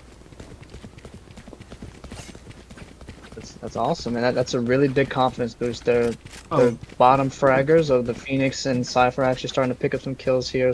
Hopefully there's a lot more confidence coming in. They're ready to turn it on and try to get some points. Absolutely, and it looks like it looks like Cheese Deck's actually quite poor. Is able to pick up full buys, but Pulse is going to keep that judge in tow for now. Everyone else does have rifles. Personally, I'm a fan of the judge. I think it's good in the earlier rounds. I don't know how well it's going to do later on. It doesn't matter. I do think it's good depending on A. Yeah. But unfortunately, he was not necessarily in the right spot there to. No, and just with complete confidence, we're going to see, and Bobby Bass gets a slow orb that should have cost him his life, but I think he only gets tagged with one No bullet. charges left. And we see Dragon Hunters planting that with just absolute confidence extremely early before they even know where everyone on the other team is, or at least before they've killed everyone on the other team. And now they can just defend it. Deseret killing one from heaven, not able to kill these rays below him though. Gets taken down and it does move to 8-2. But as we all know, it just so happens that this game can change just at the turn of a hat. Haven typically, I would think, is defender sided, just because of all of the corners that can be easily defended. C-Long, very hard to watch through. Heaven gives you a glance onto both short and long, and the defenders do have positioning priority for the window on B in mid. But maybe if oh, never. It looks like they're able to take down three people. The whole team here gearing up to go. Yeah, I think in a move we have yet to see, we watch all 4 out of the 5 of them almost immediately go towards C. Not a move we saw the Dragon Hunters make very often, but it happened to pay off this one time. Retake. This is a 1v5. He needs to just back off. Should have backed up. Chooses not to. Well, he doesn't really have anything, so yeah. Well, now he'll have even less than what he already did. As we're going to 2-9, last round before the swap. Just taking a quick look, we see Desert 14 and 11 on the Cheesers. Top frag, bottom frag is Pulse 4 and 11. Very, very different scoreline for that. Pulse on the Cypher has full bot at the very least, rifle and heavy armor, but has no credits left. Not that it matters. It is the last round and a half. And Yarley 17 and 7. Bobby Bass bottom 8 and 7. So even once again, even the lowest frag on the Dragon Hunters is putting in some work. I'm hearing an operator on that Yarley. Let's see. He decides to drop it in favor of a Vandal. Scouting around with that drone. But Pulse able to pick up one on the Brimstone. Nowhere to run. Watching Yarley ult. Able to kill one. Not able to get the other down to 6 health. I'm amazed that he is even still alive, but there's the Sage Heal and it's like nothing ever happened.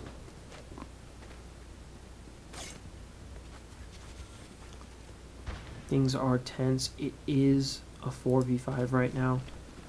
Looking at ults, it looks like we still have 5 more ready. 3 for the Cheesers, 2 more for the Dragon Hunters, and they just need to use them because they're gone this round out there. You might as well give it a shot. But the spike has been planted. Now it just has to be defended. But I don't know if that's possible. It is actually a 5v1 because of that Sage ultimate. Make it a 4v1. But no, Hamburger gets gunned down. And that's going to be another round win for the Cheesers. Brings it to 3-9, and they're knifing around and picking up guns. Not that it matters because it's all reset right now. And this round swap could be where the Cheesers take it back.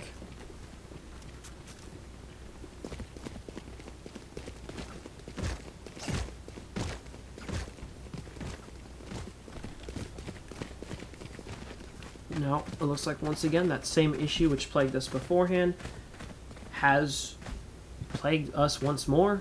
It looks like the score numbers for the two teams have not swapped.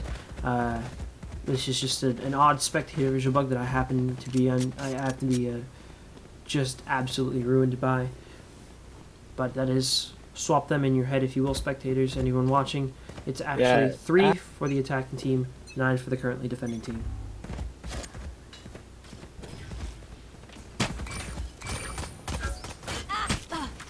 Cheese Deck's able to get knocked down. They were able to get vision, and Yarley's able to shoot him down with a ghost.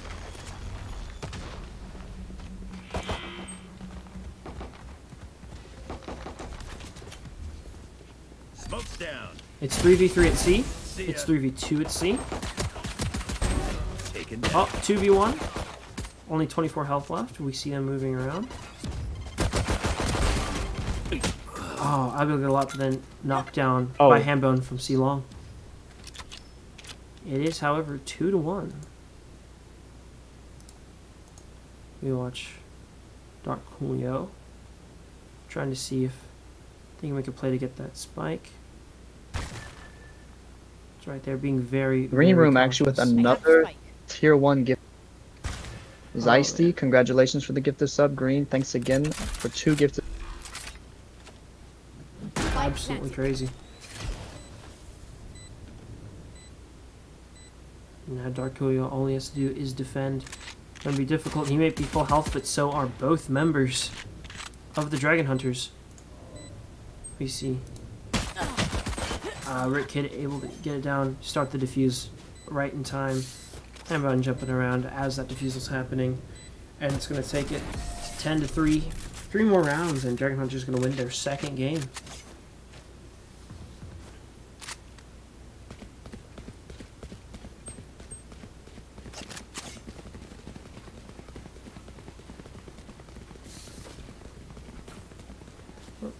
Looking at the chat during the buy phase, I'm seeing that Relic Thief says the Dragon Hunters are Diamond and Immortal. Very, very good. Very fast ranking up for players this early into the game. So. That's, I mean, they have better accuracy and aim for sure. More precision. But their team coordination is also just absolutely good. Pure skill won't get you anywhere. This is just a real team. And Bobby Bass able to pick up a double kill before getting killed in the back by Cheese Dex. But Hambone has a Marshall on B. And Red Kid has a Spectre. Yarley's still defending C on his own, as it looks like both members of the Cheesers are trying to come through. Yarley knows, or at least probably knows, that there is... Oh, has no idea, and as soon as that wall comes down, it's a kill.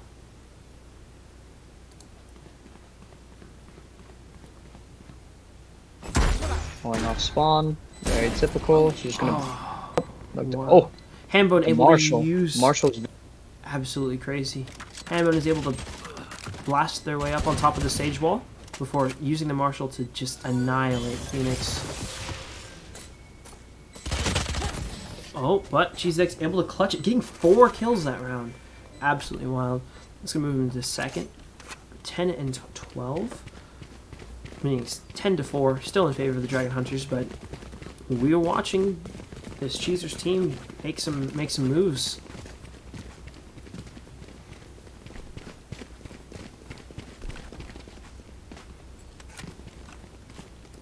came from the bottom, definitely. Go, Phoenix, burn.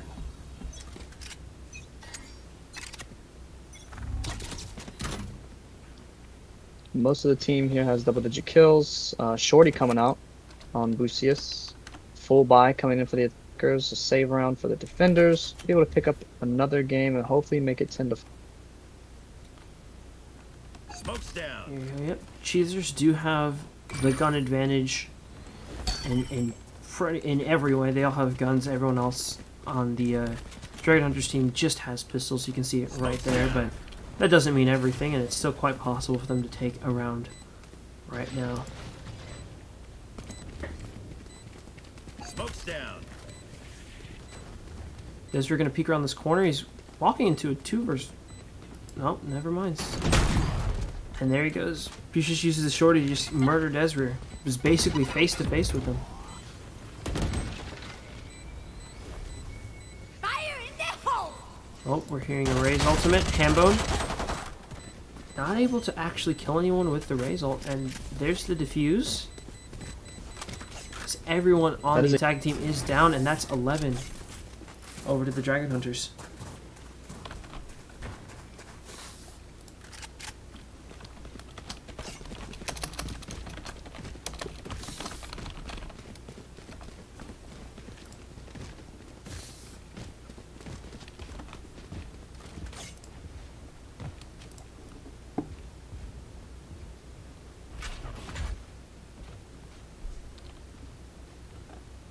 Let's see. So we actually have half buy coming in from the attacking team and an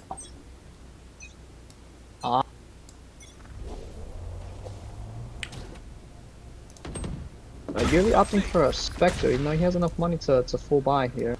It's a little weird, but I agree. out.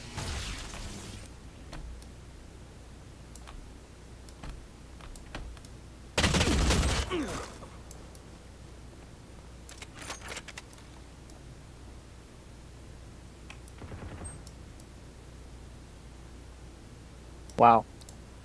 It's absolutely crazy. The Dragon Hunters are Joke's over! You're dead! we had the Phoenix ult coming in, looking to chase.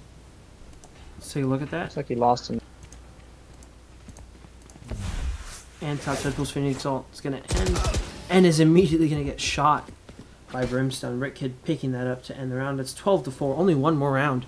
And Dragon Hunters are going to win their second game. Only dropping, I think, 8 total. I believe they also lost 4 in the previous game. I'm pretty sure it's 3 or 4. So Yeah. 7. They've only lost about 7 or 8 rounds total. I mean, they're looking strong. They're killing when they need to kill, and the other team is they're just not quite there. They're not really working as a team. Absolutely. They kind of started falling behind, and really just trying to play catch up is one of the worst things to try to do here. And now we see Dragon Hunters defending with 1 op on the Hambone at A. But let's see how this goes down.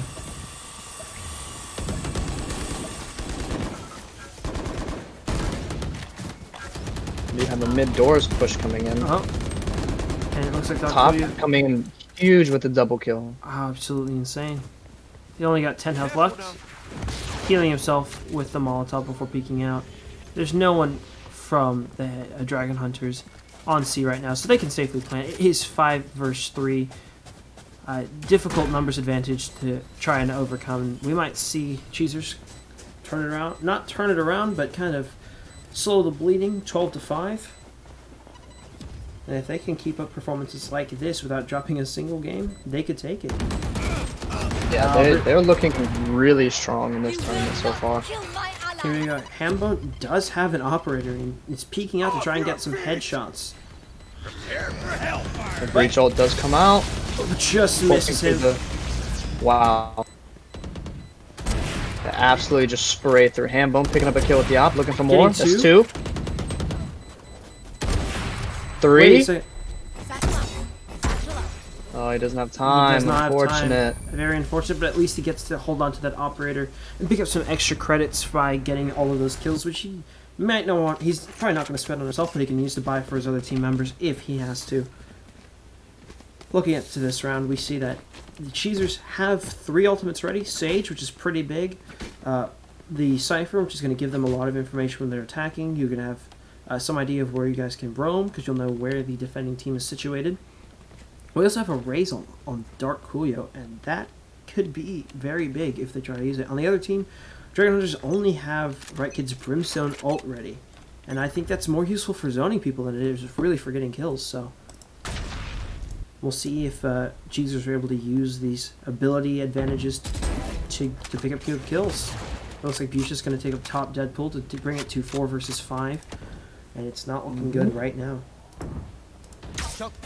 They really need some momentum here to roll into these next couple games. They're actually going to try to bring this back and try to win. Oh, and they tried to bring it back, but Raze died with ultimate, and that's not what you want to see in a situation like this. Their Sage does still have ultimate, so she can get the res off here to try to make it a 4v4 again, and she does. She does.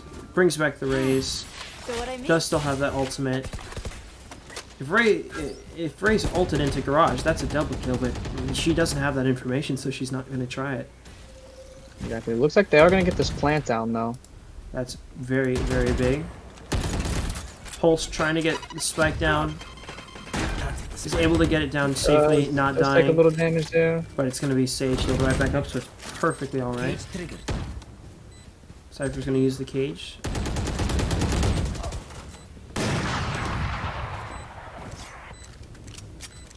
And it looks like...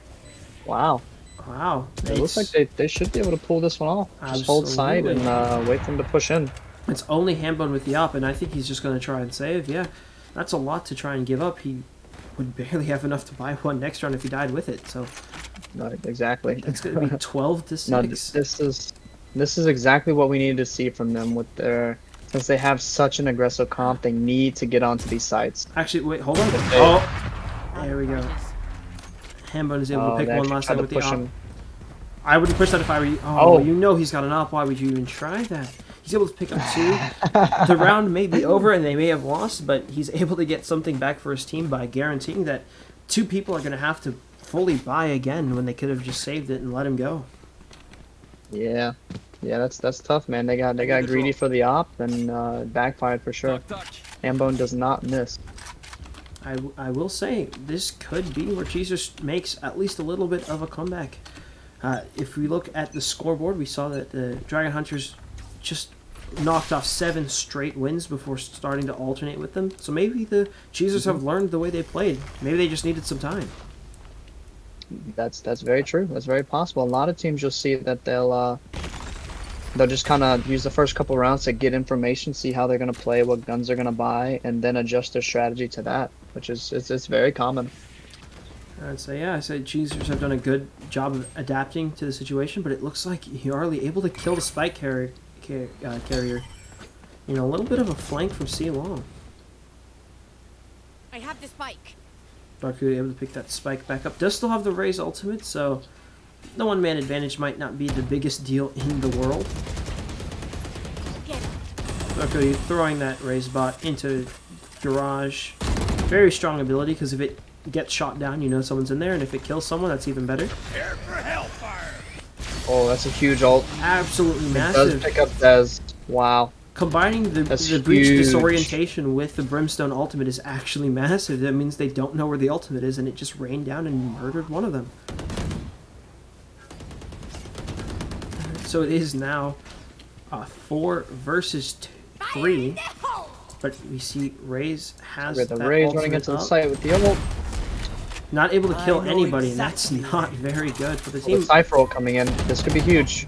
Is Field able to plant it? Looking for He is picked up looking there. for Yarly. They knew the Sova was there. Oh, Raze gets gunned down. Hambone does have that ready, but Top Deadpool has eyes on the spike. He does have bomb advantage. Oh, unfortunate. not, Wow, man. Yarly with the Unfortunate. 4K coming in for the win here. Very unfortunate. And So with Dragon that, Hunters are gonna pick it up. Nowhere to run. and a little bit, little bit of some friendly joy as the Dragon Hunters are able to defuse the bomb in the last round, taking it to 13 to 6, giving them their second win right. of the tournament. Wow, Dragon Hunters. I mean, they're on it. They're on fire here. They've been playing really good, and they just are gonna waltz all the way to into the next match where we're actually gonna get straight into it, and it's going to be Dragon Hunters against Rebirth. You got it. So And we don't I'm have looking for the invite right here. we don't have much time to go over the statistics in this case, but brief overview. We saw Yarly actually top frag this time. Hambone second. Not as bad, but I will say not as well as he did in the first game. What that tells me is this is a team which is works together and has the capability for every player to go ahead and shine. Exactly. I mean the Cheesers, they definitely started playing a lot better there towards the end, but unfortunately they just weren't able to really get going and be able to get those frags on the team there. So it's tough for them to really have that confidence to take these gunfights whenever the other team is up so far. Very unfortunate. I think their team comp definitely needs to kind of change up a little bit. They plan on playing in the Saturday tournament here. That way they can definitely make some adjustments here. Kind of watch how some of the other teams are playing, what agents that they're playing, and come in stronger for Saturday. I'm definitely excited to see what they can come up with. I will say, playing in this tournament, I think has its benefits and its drawbacks. Obviously, if you play in this tournament and you win, everyone on your team gets in for free, which is always a good thing to those paid tournaments on Saturday. And you do get a little more practice in that kind of competitive scenario where you have 5-man teams communicating, different than trying to go in as a 5-man again in like a just your standard competitive game, and you're not always going to have other teams with that same level of communication. And I think having practice here is good. On the other hand, it means that the teams that play on Saturday can watch the VODs and watch the streams and have an idea for what you do in all of your scenarios, when you buy, where you tend to defend, the corners you camp. So hopefully Dragon Hunters has the ability to kind of change up their style at least a little bit to keep teams on their toes as we move into the rest of this tournament, and maybe if we see them on Saturday. Yeah, hopefully. No, they definitely are a contender for sure. They definitely show that they know how to play the game. I just think there's a couple small things, small minor changes that they could make and definitely get a lot further in these tournaments. I mean, they definitely didn't go you know, 1 and out in the first round. They definitely made it a little ways, so they're definitely somebody to look at in the upcoming tournament on Saturday. So absolutely. We're looking to get ready into this next game lobby. Yep, they are actually filling the lobby now, and I'm waiting right for my invite, and I'll get you in there. Okay, so we're going to stay on this screen until we're ready to go into the next lobby. Say goodbye to Diaz one more time as his screen fades to black.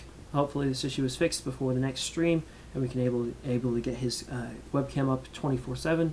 Till then, he's gone until we get into the game lobby.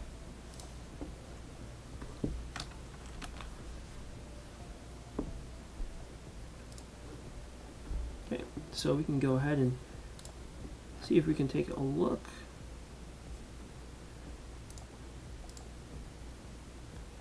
Okay, so Dragon Hunters, that's winning their first and second game. So we're going to go on. They are playing the winner of the match between, was that GBWW and Rebirth, correct? Diaz? I'm sorry, what was that? I was talking to the guy here. You can pull up the bracket here. So looks like we have Hope and Rebos left here in the semifinals, and we have Rebirth and Dragon Hunters that we're actually going to be streaming the Rebirth and Dragon Hunters match. Yep. And they are looking to start here in roughly 10 minutes at the most. Just kind of getting everybody in, getting everything sorted out, map picks and bans and everything like that, and then we will be getting right into it. Sounds good to me. Super excited to get into this next game. Looks like we will be following the kind of Dragon Hunters story arc, if you will, through this entire thing until someone, if anyone, is able to take them down. But in the meantime, no, they're definitely playing really well. They're definitely playing like they know. They're playing to their strength. They're playing like they know how to play the game, and it's working out for them. I think their economy is really good. They're managing rotations. They're retaking sites really well. They're winning gunfights, and they have the confidence to win this whole thing. So we'll see.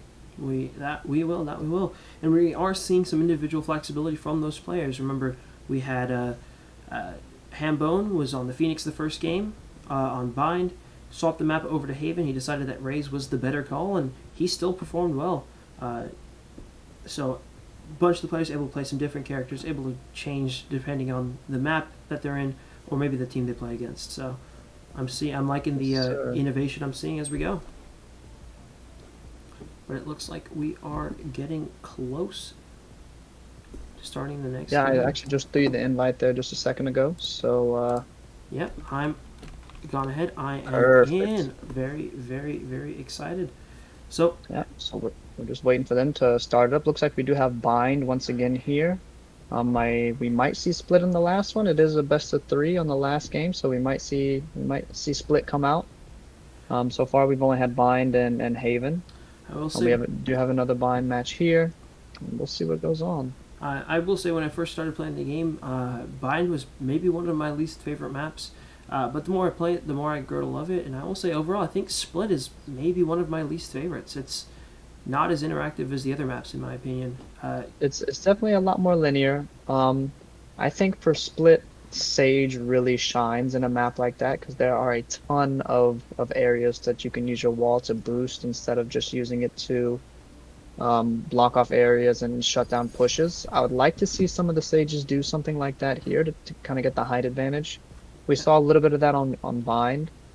in the previous match that we watched Dragon Hunters play. But on a map like Split, there are just so many angles that you can get the advantage on with the Sage wall. So hopefully we'll see some more of that coming through on Bind. We'll probably see more linear walls like the mid wall or walling off areas to stop pushes. But sometimes it's cool to see some good boosts there to get the advantage over some people and possibly pick out some cool frags. Absolutely. Well, we're getting into game, so let's go ahead and get on into it. Alright, so looks like very standard on both sides. We do have the Sova and the Cypher coming in. Goes here. For both teams, Which is- actually. It looks like both Exactly, teams actually exactly. picked identical team comps. We have Cypher, Sova, Phoenix, Brimstone, and Sage on both teams, so Here. clearly there Yep. is a preference Something you see as a static on every single team is you have Phoenix, Brimstone, and Sage. almost every time.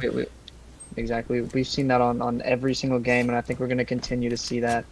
We did see Breach come out last game. I do think he's one of the top tier agents actually for this game in general. His kit is just very overloaded, and he's really good at kind of carrying himself and helping his team really well. So would we'll see if absolutely- he comes out a little bit more. I'd agree with that, and we see Dragon Hunters trying to make something happen. B, I mean, this is Team Rebirth, correct? Is trying to stop their push, Yes, but yes, Rebirth. we do have looks like 4 members down because there looks like Rebirth is able to actually take out 2 people very quickly, Yarly and Ritkid. Yarly was top frag from last game, and he gets taken down first. And this could be Rebirth trying to stop the kind of climb of Dragon Hunters, which has so far gone on largely unimpeded. Yeah, no, they played really well. They might have ran into a team that's gonna put up a fight and see what's going on. They might be able Absolutely. to get tested here. Bobby Bass on the Sage for the 3rd time in a row. Again, has the spike. Might try peeking out right here. No one's there. No one is there to at least stop. Confident, going to approach forward. Able to catch out the Brimstone, but I don't know if you want to make this. You see the Sova walling him off. And they're going to use that opportunity to start planting a spike. He's going to get burned though. Drops to 36 health before healing themselves. We do have the Sage rotating around here through mid. Oh, instantly kills Lucius. And next to 2 to 4, 5S is taken down, and it looks like it's just Hambone against the world. They're defusing the bomb, and they know where he is. Gets shot down in the first round. They're gonna go over to Team Rebirth. Yeah, 2 rounds in a row. They're definitely looking really good. Looks they're playing as a team. Then you can definitely tell there's a lot of communication with the Sage rotate all the way through mid and everything like that. So it's looking really good for them so far. That's very, very good. Very impressed. You saw them kind of spread out, but as soon as they knew that everyone was mid, they all collapsed. They didn't waste time trying to defend other positions when they knew This goes that here. all that Exactly. the Dragon Hunters wanted to do was kind of force their way onto A. They're using their information to their advantage for sure. The rotating players winning where they need to and picking up the kills. Okay, we're watching a much different strategy this time for the Dragon Hunters. They're sending all 5 to B. Peeking hookah with 4 people could be extremely dangerous for the Sage Charlie on the other does team. get picked up there. Oh, Actually, wow. hold on. Completely shut that. Empathy able to take out 3. Absolutely insane. And I'm going to say Keiki. That was a super fast round. They absolutely shut down that hookah push. I wouldn't have. It was 2 versus 5, and even the Cypher cage that was just put up by Keiki. I'm gonna call you Keiki. I apologize if it's just Key. But that Cypher cage was absurd. It gave them vision of all 4, and they were just able to mow them down. That goes there. Wow, that was they shut that down immediately. You had Empathy coming through and just blasting them with that Bulldog. Absolutely insane. I am a fan of the Bulldog myself. It's one of my favorite rifles. You don't want to ADS with most of the rifles because it doesn't give you much advantage other than a zoom feature. With the Bulldog, it does give you that 3-shot burst instead, and I find that very easy to control and get multiple shots, multiple headshots with. That's true. No, the Bulldog is very good. It's definitely good for the price. It's a good half-buy weapon. A lot of people will say it's even on par with the Vandal. Yep. The fire rates are very similar. The spray patterns are very similar. I think the damage is just a little bit different. So, Bulldog definitely a good I pickup. have the spike. Okay, well, Pillow as getting we picked up going- here. Pillow dying. Going to actually give the Dragon Hunters an advantage until Keiki kills Hambone once more at C in hookah. Brings it back to a 4v4. And here we go. Team Rebirth. Oh, super With the double unfortunate. kill again. Sage was trying to put up a wall, I believe, and in the middle of pulling out that orb, just gets shot from above. The timing on that could have been Lucius- unlucky. Absolutely running as fast as he possibly can to B to get this plant. They now know. And they're following him. It's 2 versus 1, but maybe if he stays in the corner there, he'll know. He's shooting out all of... Oh, Arrow, he's planting. needs to They get know, in. and he's dead. Get in. No. And that's 3 in a row going over to Rebirth. However, this may start to be where we see things turn. Remember, this is where the credit gains start to even out between the two teams. So you're not going to have as huge advantage from winning as you would have early in the game. So this could be where the Dragon Hunters are able to kind of buy and equalize the playing field a little bit and start to get some wins in their pocket. Yeah, they actually have a. They're gonna have full save here. Other than looks like they have all frenzies and a ghost against the full buy. They need to come up big here. They really do. Otherwise, their economy is gonna be in a world of hurt if they lose this as well. Yep. Well, at least if they lose this, they'll be able to full buy next round, and maybe that's just what you hope for. Oh, but they're able to kill. Oh, wow! Yarly and Bobby Bass go down almost immediately. Able to pick one up on the other side for the Dragon Hunters, though. And Pillow gets 4! Pillow with the 4K. Pillow with the 4K. Absolutely wild. He's absurd. He's 6-2. And you don't see 6-2 people at third frag very often unless they're topped by 6-1. And 6-0 for Keiki. Still deathless in this entire game. Yeah, these guys they're running all over Dragon Hunters here. Absolutely, and we're seeing Hambone and Yarly, 2 of the big players from last game. 0-4, both of them.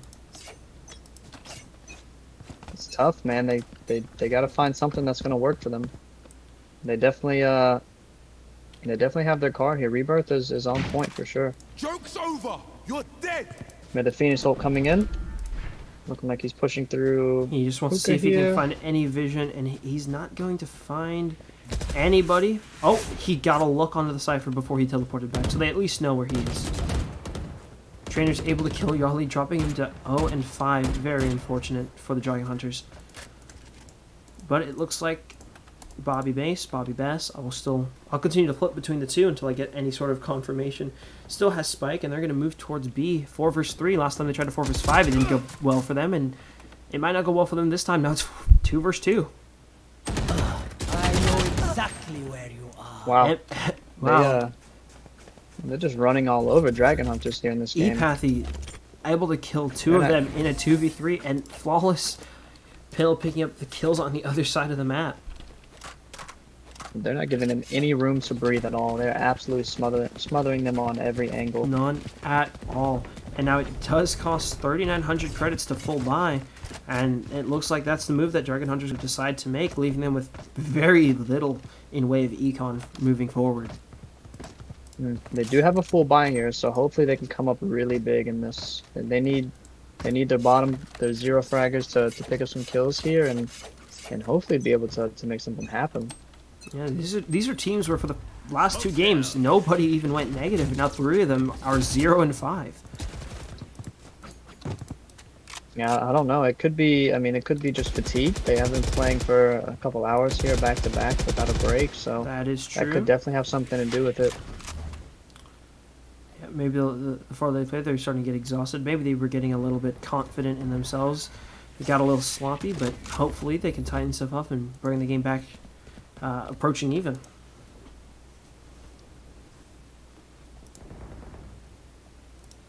Well, they've decided to go ahead and drop the spike just in case anybody dies. They can always go back to get it and start a rotation. It looks like that might be the move.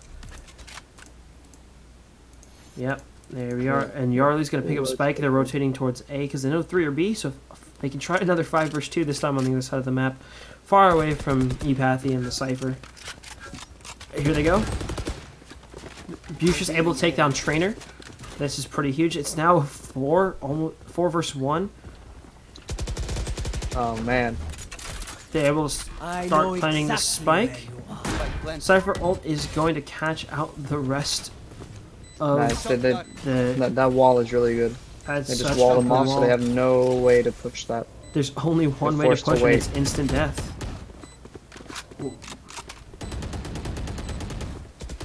This might be exactly what the Dragon Hunters needed. It's 2 or 3. No, it is 2 versus 4 right now. Revealing area. Yeah, Dragon Hunter's picking it up here, actually. Opting to go for the Sova ult. I don't know if now is the time you want to use it. It's pretty hard for the other team to try and kill you right now, but yeah, you just want that little extra. They get the defuse. They actually killed each other. Wow, you don't see that happen very often. What timing? Well, the attackers won, and that means they're going to have a lot of credits to spend next round. That's right. That's huge for them. They really needed that. We're going to see a full buy coming in from both teams here. Oh, for sure. Without a doubt. Even though Rebirth just lost the round, they had banked up enough from winning the previous ones and not dying themselves that they were able to just full buy again with their extra credits. But coming back into this, I'm sure this feels good for the Dragon Hunters. Let's go ahead and give it a hot cycle. It looks like we have 3-headed mid, trying to repeat the magic that happened last round, and immediately the Cypher camera gets opt. We do see that op over on Pillow. I would say one of the players that has been causing the Dragon Hunters a real headache, along with K-Key and Epathy.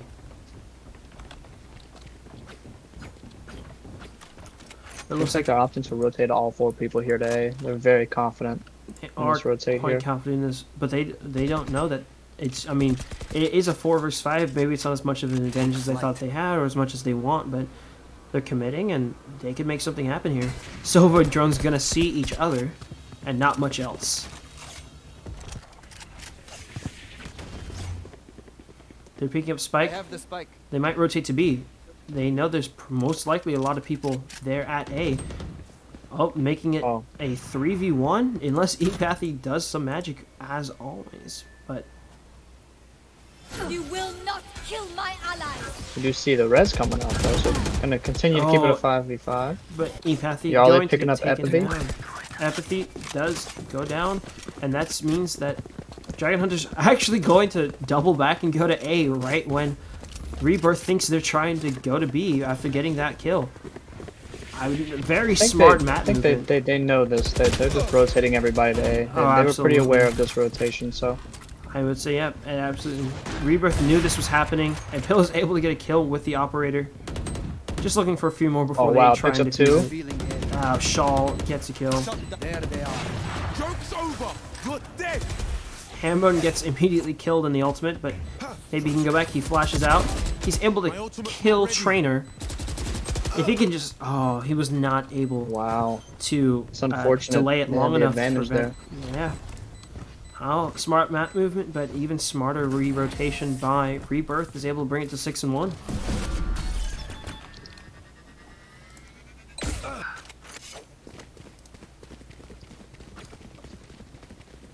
Thinking we're probably going to have either a full save or just a half buy coming in from the Dragon Hunters here. Yep, here we go. Dragon Hunters. Yeah, it looks like they're just full saving. We have one sheriff on right kid, but that might go away. Nope, we got a sheriff. Looks like they're just buying some pistols. They tired. We don't. Yeah, it's a full save here. That's typical. They need this to be able to even do anything next round, and next round they have to do something. Otherwise, they're going to be in a really rough spot. I will say, we have 3 members of Rebirth here with 9 kills. Wow. They tried to push that, and Figgy was able to pick up 3. Is actually coming in huge this game. Flawless win for Rebirth. The Dragon Hunters tried to push up B long with a bunch of people, and they just got punished really, really hard.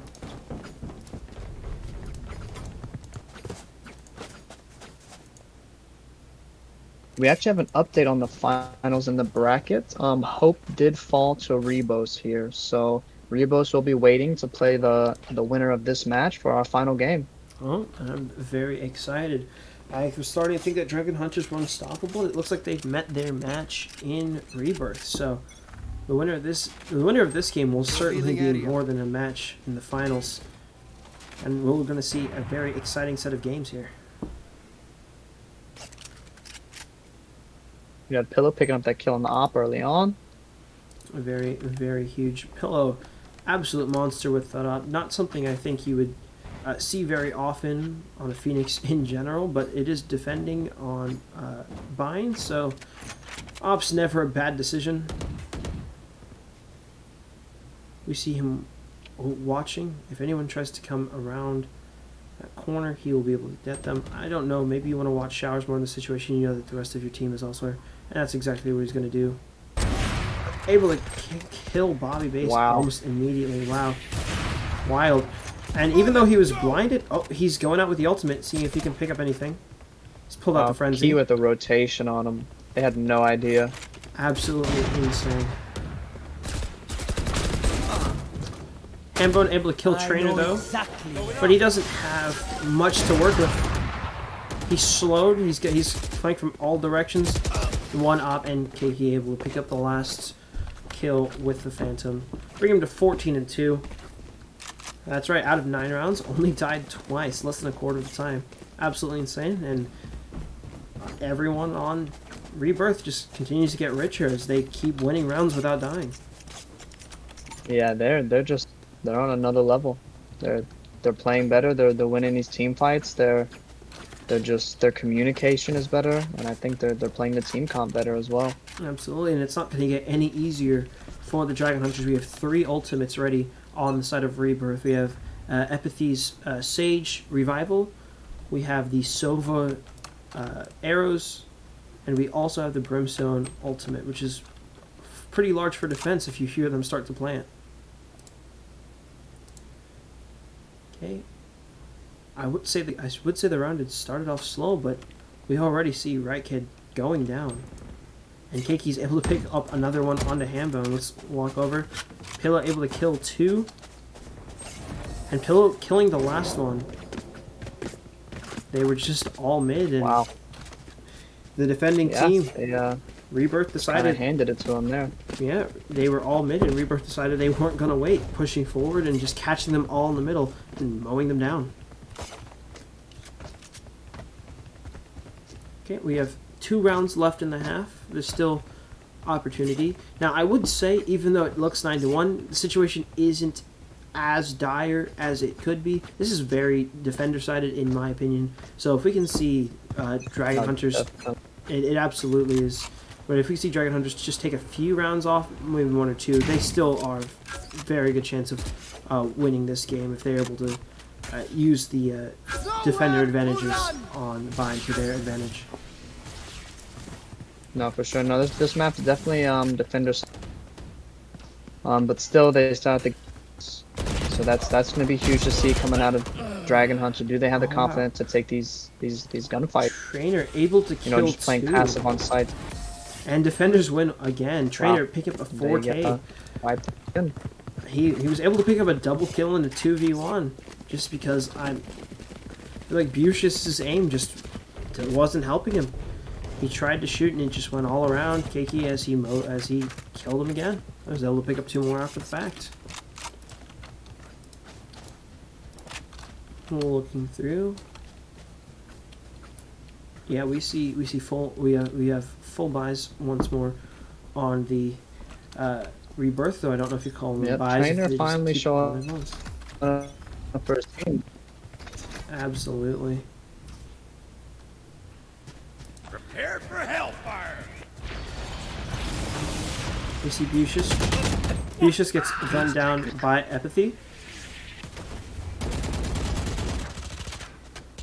But there are Cake gets this kill. Epithy actually does go down, but Pillow able to get that kill in return.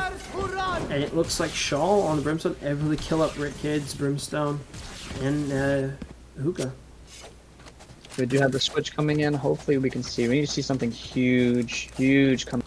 Yeah, let's swap over to Dragon Hunters to see how they're setting up defensive, especially after they've seen all of the moves and the plays made by Rebirth, and see if they can try and replicate those and get, I would say, 12 wins to win the game. So out of the next 13 rounds, they have to win 12. Not straight, mind you, but still a lot to try and do in a row. I know I mean, it's almost impossible, man, honestly. It really is. The mental game is definitely not going to be into it coming into this, so they need to find a way to just relax, breathe, and play the game the way they Absolutely. You just need to play it slow. On bind, you don't need to peek the corners. They will come to you as long as you play carefully. And it looks like it's already a 4v4. And Trainer's going in, he's attacking, shooting the dart to see if you get any vision. And it looks like they're already planting.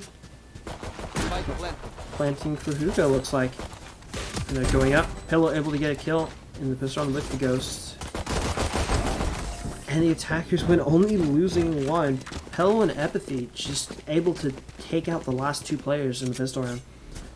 Now, if the Dragon Hunters want to win this game, they do have to win 12 straight, and I don't know if that'll happen, especially given the credit difference. Very, very unlikely. Given the credit difference, we're seeing Rebirth just full buy or buy as much as they can to try and end it right here. Yeah, they're definitely going in to go ahead and wrap this up. Wow. For as convincing as the Dragon Hunters' last wins were, this is a defeat even more convincing for them. I mean, 13-1 is a split we have yet to see in this tournament for the games we've streamed. But Hambone able to kill Pillow almost immediately. Pretty huge. Could be this first step in a monumental comeback. That would be a gigantic, the best comeback in Valorant history. Oh, for sure. But anything is possible. Unless it is a 4v3. That's still possible, but not easy. And the spike is down. It means that, man, Dragon Hunter... Twice the stuff on the retake here. Shaw able to take down Rit Kid. It's now a 4 vs 2. And 3 vs 2. I could do it. 1 vs 3. What? And Bybest dies, and that's going to take it to 1 and 13. Right. We see Rebirth taking down Dragon Hunters 13-1. Wow. I'm speechless. Yeah, no, they definitely had their hands full. I mean, they got outplayed in every way. They didn't win gunfights. I'm actually going to hop in here and do a couple of interviews with a couple of Dragon Hunter players. We have been watching them pretty much from the get-go, so we'll go ahead and wrap it up with them. Absolutely. See if they want to hop into a couple of interviews here. Before we go, looking at the stats, we're seeing something we haven't seen very much. In the combat score, every member of Rebirth is above the Dragon Hunters. Absolutely insane. That being said, it looks like we're ready to go back and see if we can get some interviews for these guys.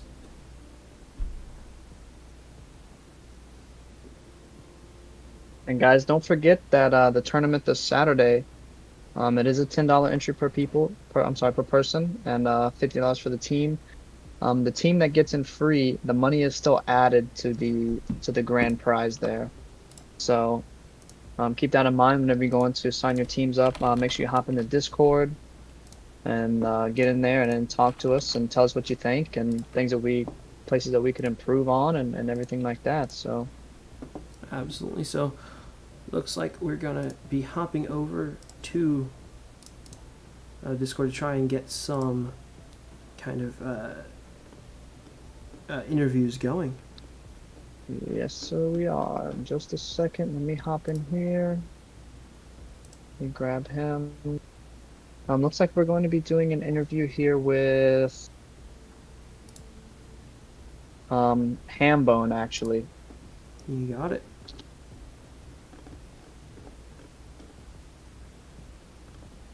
Okay, so let me just add him real quick. Throw him in our Discord call, and then we will talk to him and kind of see their thoughts on what happened. Kind of a tragic turn of events here. Absolutely.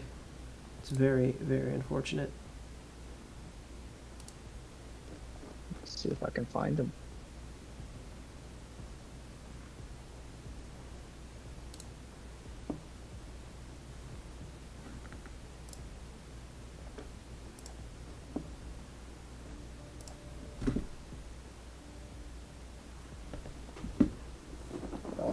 Yeah.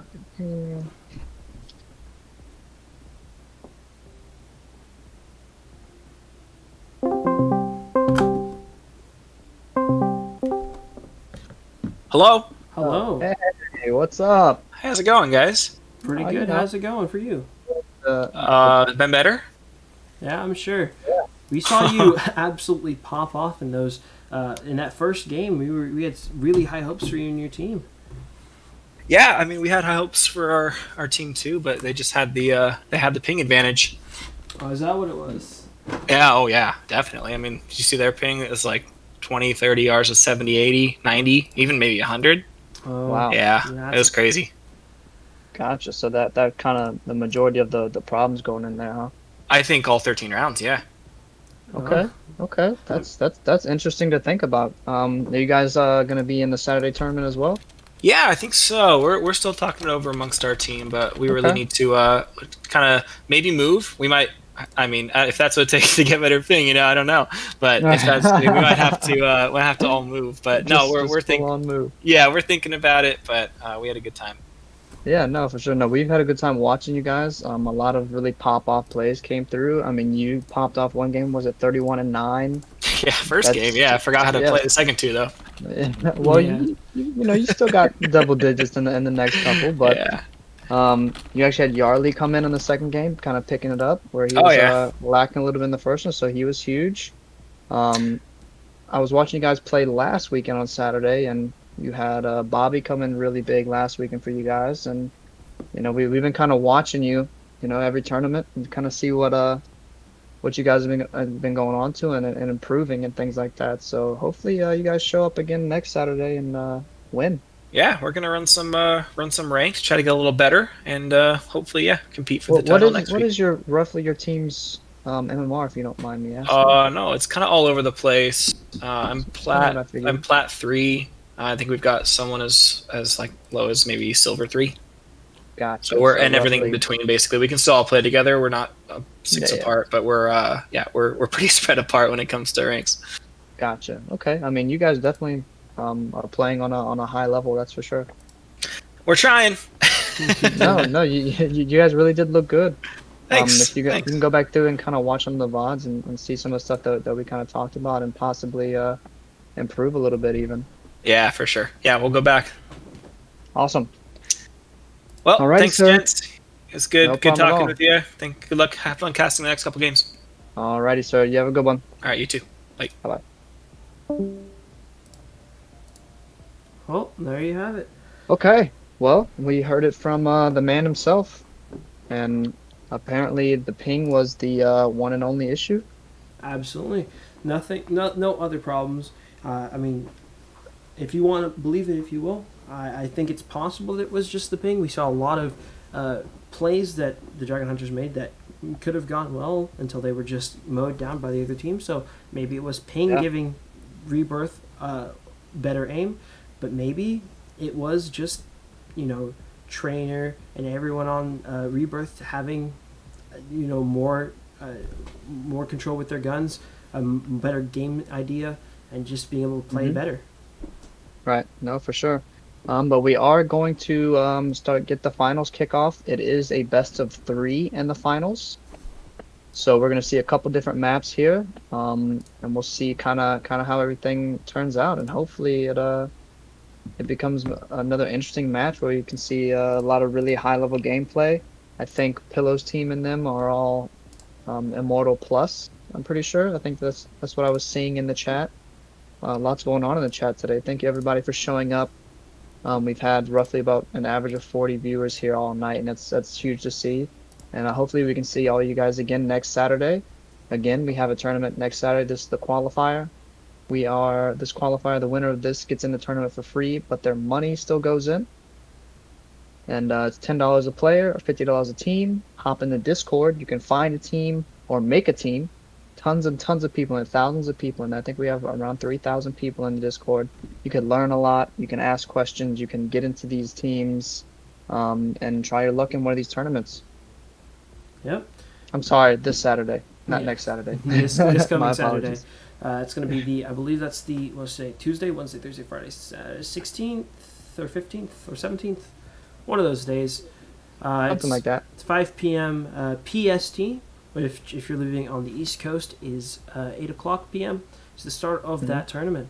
And once again, it is $10 entry, but it's winner take all for the prize money. Exactly. Yep, and we're actually waiting to get into this lobby now. It's filling up, and then we'll get our spots, and we'll get on to the finals. Best of 3. See the 2 best teams of the night go at it. We'll see what happens. Absolutely. And reminder for everyone, yes, this is best of 3. So we're going to have to sit through, at minimum, 39. I'm bad at math. I believe that's 39 rounds, yeah. 3 sets of 13, if one team wins them all. But it's going to be, I hope, a thrilling journey the entire way. Yes, sir. Yes, sir. Thanks all the teams for coming out, man. You guys were great. It was great watching everybody play. I learned a lot watching you guys as well. I hope everybody in the chat also learned quite a bit. Oh. And I hope to see, like I said, everybody here again on Saturday. We can do it again. We can brawl it out again. See headshots and crazy plays once more. Absolutely, absolutely. Very excited. As this continues to grow, I'm super excited to see, the more teams we have, the better opportunity we have to see more and more people play. We're going to get higher skill people, a lot more higher skill people, and it's just going to be a good time all around. Yeah, absolutely. We actually have Rebos and Rebirth coming in, so I apologize from the get-go for mixing up their names, because that's definitely going to happen. Oh, me too, for sure. I already know that I'm going to have some misspeakings on my part, but I'll try to keep those to a minimum.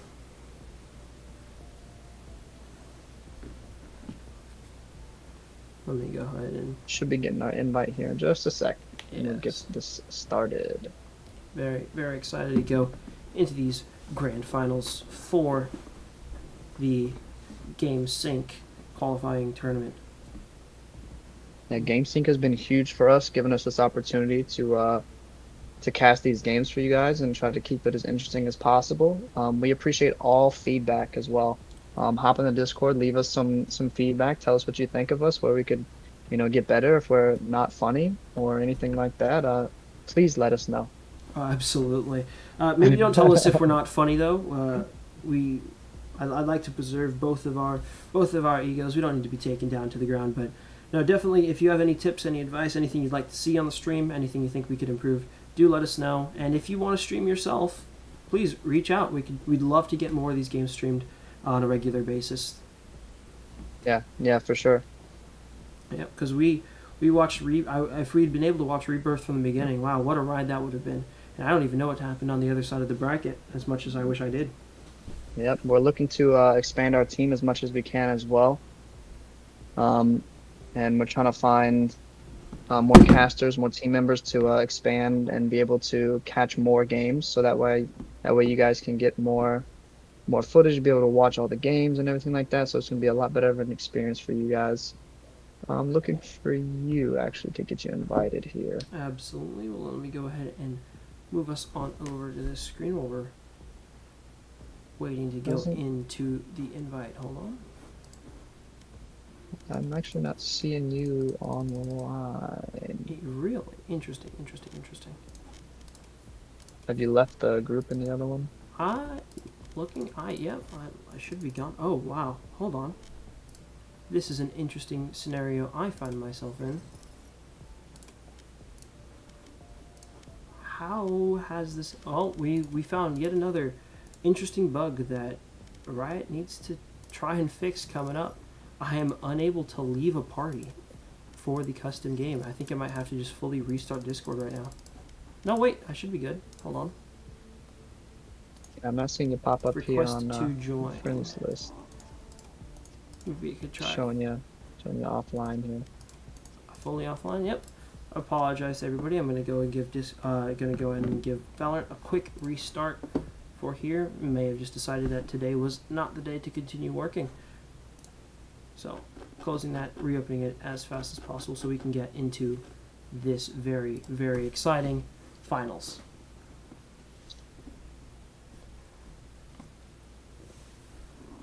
There we go.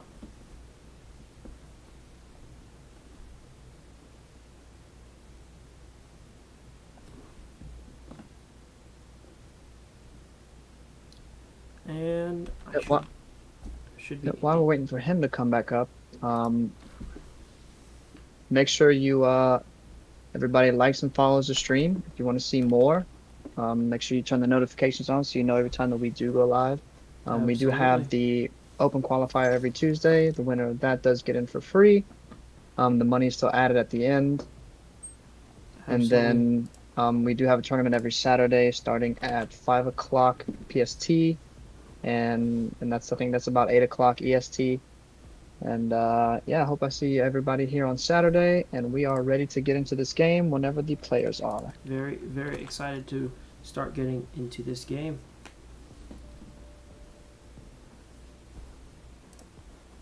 Now while we're waiting, we can always come back and see Diaz's lovely, lovely face while we wait for this game to start.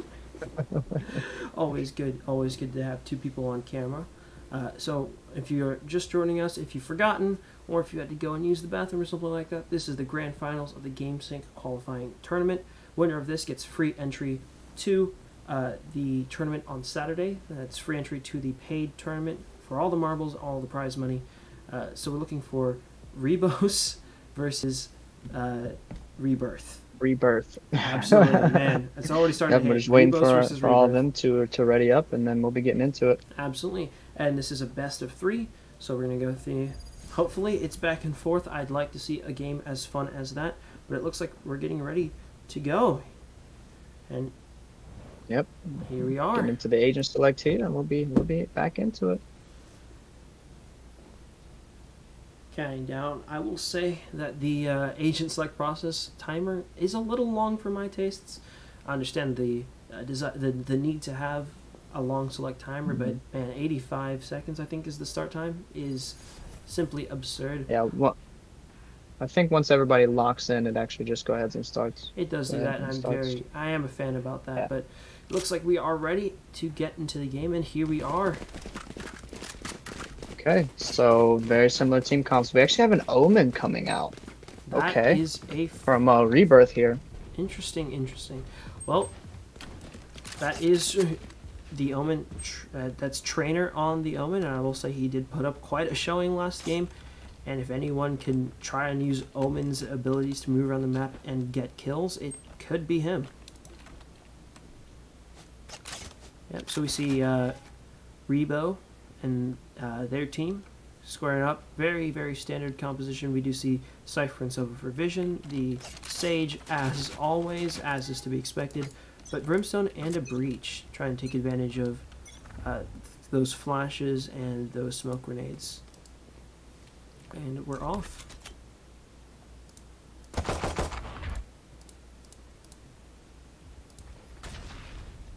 Looks like we have a push here through mid doors. Absolutely. Looks like they're just looking for information here. Goes really in. Pushing with the flash. You know, someone's up high, shooting through the wall. Pillow able to get 1, 2. Pillow with a double. Pillow with a double, absolutely insane. He could pick. There's his third on the Cypher. He's healing himself. 3.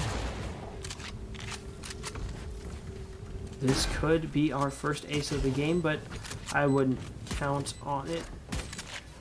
I would be very surprised to see a team give their player an ace in a high-pressure situation like this, but if it happens, it happens. Pillow may be feeling a little greedy. Wants to go out. But everyone is... They're entering B now. They had to shoot through the Sage wall. But wow, there's that Omen blind, decreasing the vision and letting Keiki pick up the last 2 kills. Key and Pillow coming in huge there with the 3 kill and then the 2K. That's huge for their econ. Absolutely massive. And we are seeing Pillow 3-0, Keiki 2-0. 2 players that did extremely well last game, doing extremely well again. Looks like we have a full buy coming in from the Rebirth team here. Oh, they had the credits to do so. It looks like they want to take the advantage they have and just push it farther. Stim Yep. beacon down. It looks like for the side of Rebo's team, they are deciding to full save. And they're... Wow. Oh, Wow. All 5 of them are mid. And it looks like all 5 of them are just going to get just eaten alive. what happened? Flawless win. All That 5 was of them very left. aggressive All from 5 Rebos. left garage. Rebos left garage as 5. I don't know if you don't need to do that in your defending. You should know where the other team is first before you start making a move. And I don't know if they actually knew where all of Rebirth's team were, and it bit them in the butt.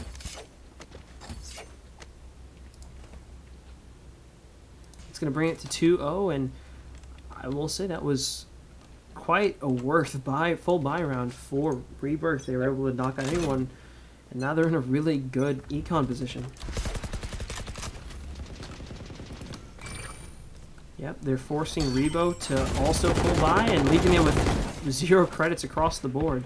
300 on New on the Silva, but that's not worth much. Yeah, very, very true. This is a little weird of a push here. They sent 2 A long and just kind of waiting for everybody to slowly rotate around. The Silva's going to see that nobody here is on C and probably start rotating himself. Well, Shaw able to pick one They're up going to onto see that and Rebo. instantly rotate everybody. And there they go. Force their way through. That's an immediate headshot onto the Brimstone when the You will Omen not leaves. kill my allies. And this Omen, we may have questioned it a little bit, but it's working quite well. The smokes are coming in huge, and he's been using the blind to his advantage.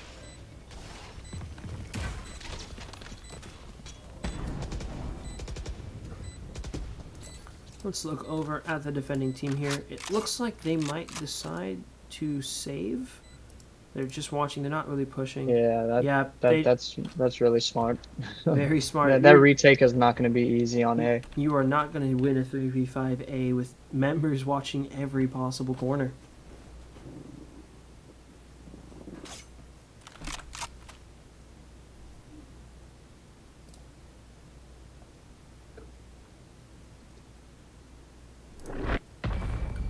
And there's the bomb explosion. All 5 members of Rebirth managed to get out alive. And so do 3 members of Rebo's team. Maybe not as good as winning the round, but you like to see that some of your teammates do get out alive, especially after they full bout. Yeah, that's them saving is detrimental. That gives them a full buy coming into this round. It gives them some type of chance. Here. Yep, we see full buys across the board. Pillow and Trainer both, Pillow, Trainer, and Shaw all deathless. Not something I can really say for any member of Rebo's team, but maybe they can change that, bring the other members of Rebirth down.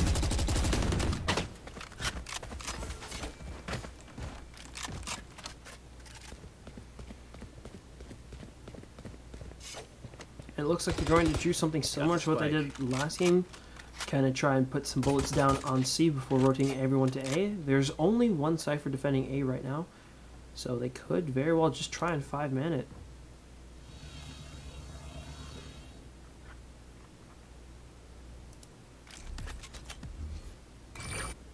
Cover going out. And we're seeing a bunch of vision. Rebo unable to really see much. Still able to pick up a kill on the Keiki. Was able to see using his cage. Bringing it to a 4 versus 5, but he's still very much blinded. And while that was happening, it looks like Rebirth was able to get the spike planted. And now we see Rebo have to push back in to try and defuse the spike. Mm-hmm. Yeah, there's definitely a possible retake here. They did have the whole team. Now it's a 4-on-4. Absolutely. Very, very possible here. Rebo coming in with the kill. Rebo coming in very, very good for Rebo's team. Pill taken down. They need to start this defuse very quickly. If they don't start it, they're not going to have the time. They're not going to have the time to defuse. It doesn't matter. I think they might. They might. Oh, they don't. So close, but they just don't.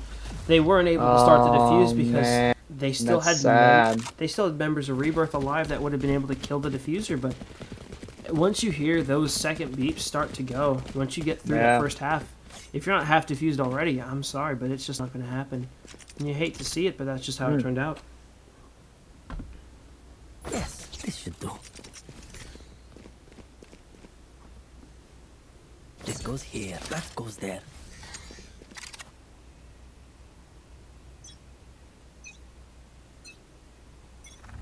Look, we have 3 going C long here.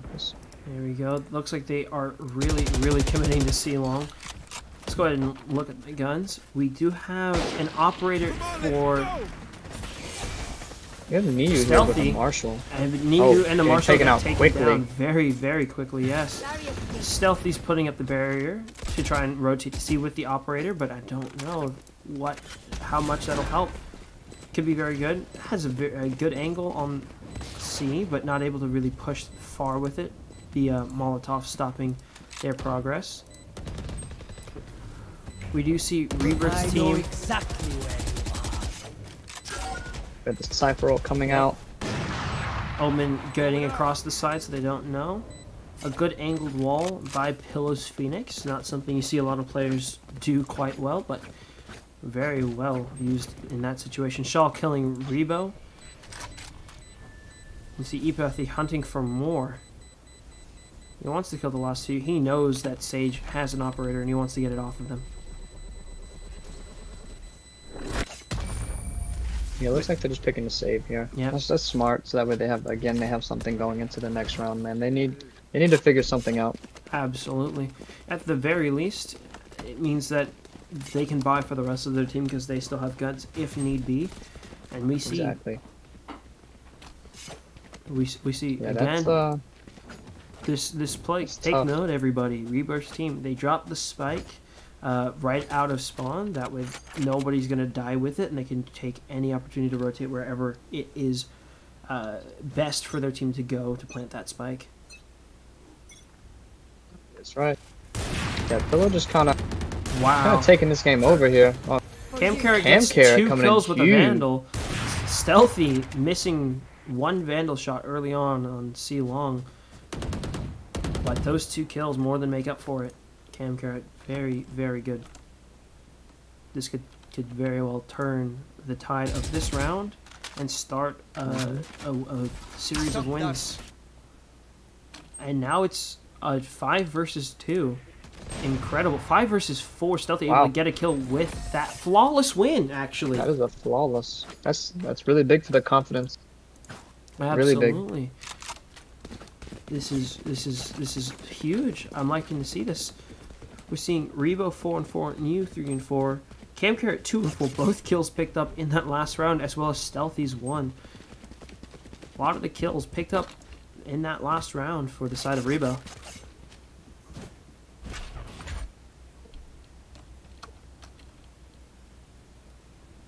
Looks like we have the op going C long here as well with the breach. The breach is gonna look to flash while the opera actually takes the shot. Watching that op, it looks like we are getting 5 members trying to We do push have 2 C. peeking. We got 2 peeking. The smoke. As soon as that smoke comes down, that really smoke close. is stronger now. That smoke lasts for 15 seconds, and as soon as it comes down, Stealthy is able to just annihilate Shaw. Okay, we have Pillow with the Phantom. Is peeking out, trying to see what he can do. And it looks like they're going to decide it's not worth it. They don't want to risk getting just 1 tapped by that operator. They look to smoke it, and then They do have the Omen teleporting in behind the backline. He does pick up Nayu here. There he Niu. is. Cover going out. And he's using the blinds to his advantage. He's gonna try and force his way through. Stealthy with 3 kills on that op. Absolutely huge. The trainer wants to see what he can get. Oh, he gets shot by Rebo Rebo. picks up trainer. So it is the 2v1. They need to peek this together. They have to kill Keiki at the same time. But if Keiki can get both, that'd be huge. Rebo's in. He's trying to push in from garage, and there's the cage. If he tries to walk through that, he could spell death. Give me a corpse. He did hear him go through that twice. He hears him. He's gonna get him on the other side. He knows that Rio's immediately gonna defuse. Wow. Oh, wow. Peeks in an immediate headshot. 3K for Keiki.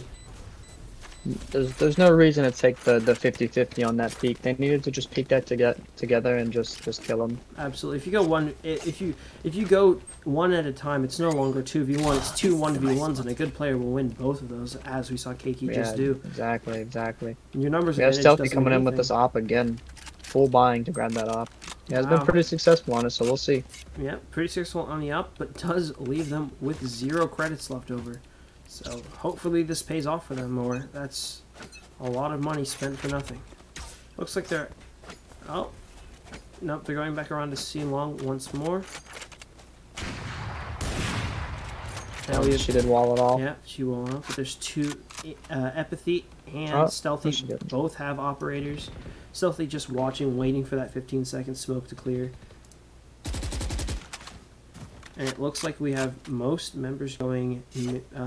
looks like all the members of Rebirth are trying to rotate around to A. Being very careful about peeking it. Now it's smoked off. They can go ahead and make a move up. They don't know how many people are there.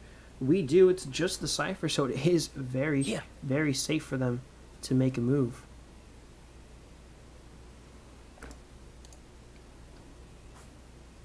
Oh, jumping over that low-placed Cypher tripwire.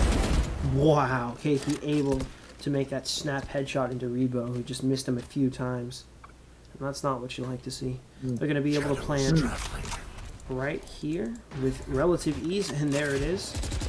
Now it's a 4 versus 5. They're shooting up into heaven. They're putting a lot into heaven. No one was even there yet. Stealthy does have an operator. Off your feet! We have the breach all coming in. Epathy using the operator to just snipe out Stealthy. He comes in, helping to get something down. The operator shot misses, but Trainer's able to pick up you.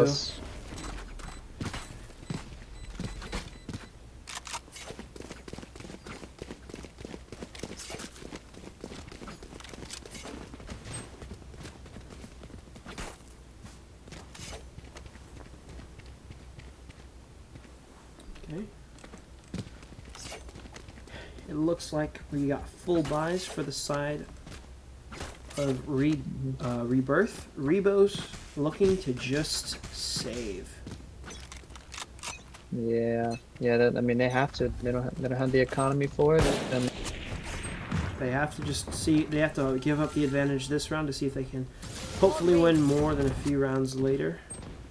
Just kind of Epathy picking up Nayu with that kill. absolutely huge. Yeah. Cam Carrot returning Cam with the Carrot killing sheriff. Shaw here. Out of charges. Stealthy getting picked up by Pillow. Key killing Rebo. I mean, they're just running through him here. Got spike.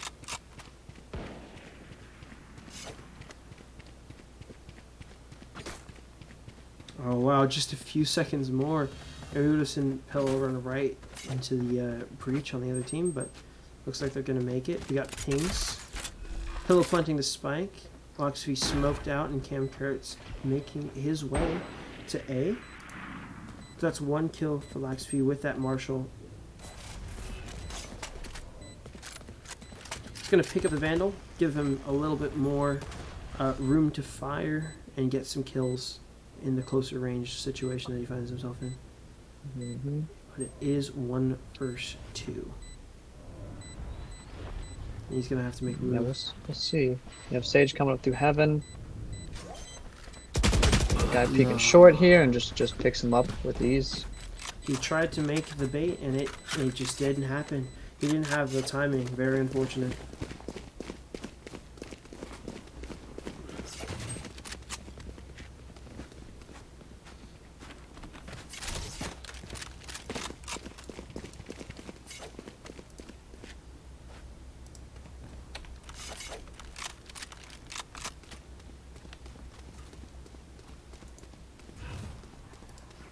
Alright, we do have 2 ops coming in for our Rebos here. Cover going out. And just light armor for Rebo himself. No kills yet, just some blind shots through the smoke, but it looks like they're trying to get out of the way to avoid any of that damage. And it looks like they do. It is Taking just some shots at each other. I don't think any connected. okay. Well, hopefully New knows that there are at least 2 people in C long. Rebo picking up key with the op. Phoenix running in with his ult. Bunch of ultimates both at the same We're time to looking to just guarantee completely this. wow. Wow, we saw an Omen. Trainer picking up Niu there. Shaw's able to kill Camfred as he comes out of garage. And there's an operator. Empathy doesn't want to try and fight that. Stealthy able to kill Shaw. Why would you pick against an op? That's not the move. Oh, Empathy. there's the boost that I was talking about. And there's that boost. Oh, Rebo's got the other. He's coming up. Rebo and making it a Pillow can hear him. 1v1. Oh, he missed. He missed. Very He missed the unfortunate. shot. He was Oh, running. can't It miss just, that. he can't. Man, it was so close. It was a 1v1. He had an operator, but Pillow heard him running up long and You gotta hit those. gotta get ready. Yep. Just a half second more. Just a half second to make sure your aim was solid, and that would have been a 1 round for Rebo's team.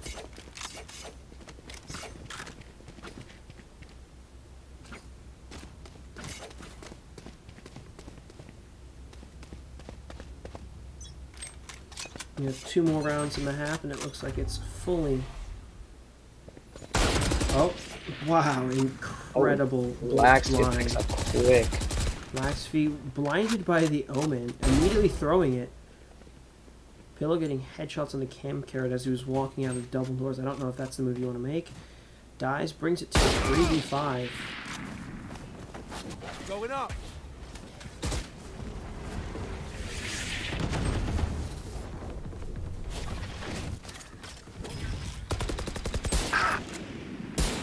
We see Stealthy trying to make some pot shots into B with the Marshal, but Rebirth has already planted the spike, and now they just need to go ahead and defend. Redefense very easy, only a few methods of entry. You have to go in through one of the doors, and now they know which door they're trying to Camera get through. taken out. No more charges left.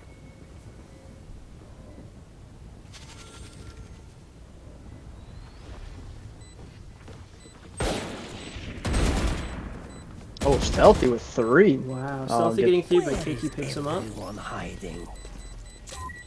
Not with that. And the attackers win, taking out Rebo at the last second. And the We round's had the gonna Cypher end. ult kind of. Oh, never mind. Absolutely. Oh, we had Cypher actually kind of waste his ult right. Absolutely. I think maybe, you know you're already winning that round. I don't know if it's worth the kill. You save it, guarantee a win here. Bring it to close to match point. But yet we see Cypher using that really, really good camera placement to see if anyone runs a long. That's how they know whether or not they can go up far enough to start contesting that point. Let's go ahead and watch that camera. Oh, he's going to switch off of it. You see the same attacking sort of layout for Rebirth here, where they're confident and they're just going to take the same gunfights because they know that they're going to outgun their opponent. Absolutely. Typically, you see people switch it up because they're playing predictable angles. They're confident in their gun skills, and they're just going to take the fight every time. Yep. And it's worked. Watching Rebirth hit headshots 9 times out of 10. Just complete understanding of the guns and how to aim. Pillow picks up Mew, standing in the corner with an operator. There's a 3K. 3K for Does he Pillow. get his ace? Oh, he Does does, he? and he got killed by the ult. Oh, it's so sad. He No, it's teleported okay. back into Empathy the does have Brimstone ultimate. ult there. Empathy does have ultimate. She could technically I know revive. exactly Give him a second chance. Oh, he just gets killed again by the same guy. That's very unfortunate. With a 4? Loxvy's Does he get his blind. ace? Oh, he can see again. It's him versus the. Give him the Omen. ace. Oh, come on! This could be Luxvy's ace. He's gonna pretend it. And here comes the Omen. Oh, he almost had it. So close. Almost the ace for Luxvy. Wow. Man. Trainer on the Omen able to turn and kill him and give his team 11 points in this match.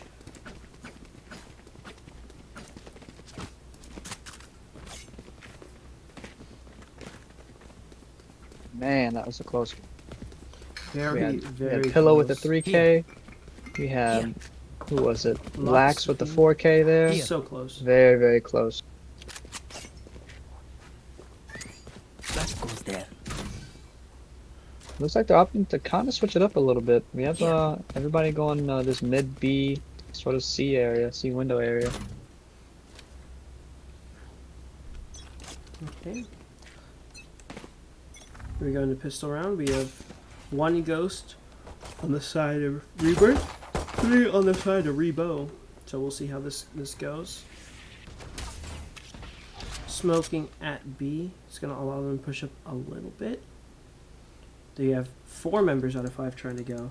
We have a 1v1 looks to head down between Keiki and Rebo. No more charges left. And We he knows actually where have a he is. save round coming from these attackers. I'm sorry, they switched. They did. Looks like Rebo able to kill Keiki in the 1-for-1. Pillow gets gunned down by Luxvy, and now it's Shaw who's able to pick up 1 more before getting killed himself. Trainer picks up 2. Might pick up 3 right here. Cover going out.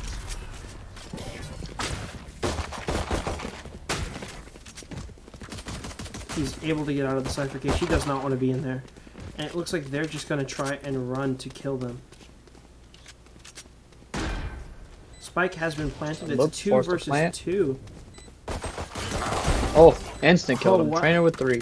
Trainer Not gets bad. 3. Empathy picks up the other. Very, very good communication about who's going to look to what angle. Able to pick up both kills and bring it to 12-1 in this first game. And now that they've won, Yeah, they could absolutely. they're looking really, really good here. They really are, and I would be. I expect them to just full buy and try to end it right here now, and that's what we're seeing. Unfortunately, that means that Rebo's team is forced to do the same because they can't afford to have a disadvantage in this round because that could mean the end of game 1. Yeah. I wonder if we see Split or if we see Bind come out on the second map here. I would really like to see a split map by the end of this tournament. I don't feel it's super likely. I feel like it's the most it's the least unique map because at least Haven has 3 plant sites and Bind has the teleporters. I feel like people just prefer to. They're more fun even if it's more straightforward. But Oh, wow, look at that. 2 for 2 trade here. Look at, Oh. Oh, oh wow, Luxvy. Empathy.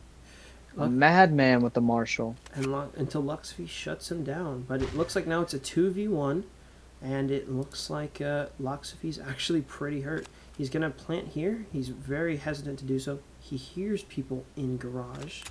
But he's going to start the plant? No, he's pausing just a little bit. Smoke's down. Smoking himself before he starts. Oh, no. They just go ahead and they pick up map 1 here. So Very they unlucky. they definitely made it look easy. Absolutely. The smoke came down, but it stopped on the box, did not cover Luxvy at all. And so they were just able to shoot him where he stood. Pillow coming in huge for his team now. Absolutely. 15-9, 348 combat score.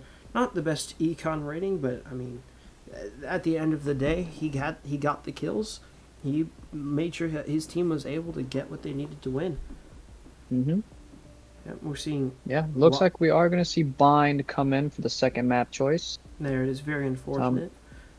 Hopefully Rebos and them can really step it up here and be able to make some things happen. They didn't look like they kind of knew what they were doing in the last map. They lost the Absolutely. fights. They didn't really have the confidence and kind of got outplayed in the last one. So hopefully we can see some things swap around and get their minds right and be able to make something happen in this next map.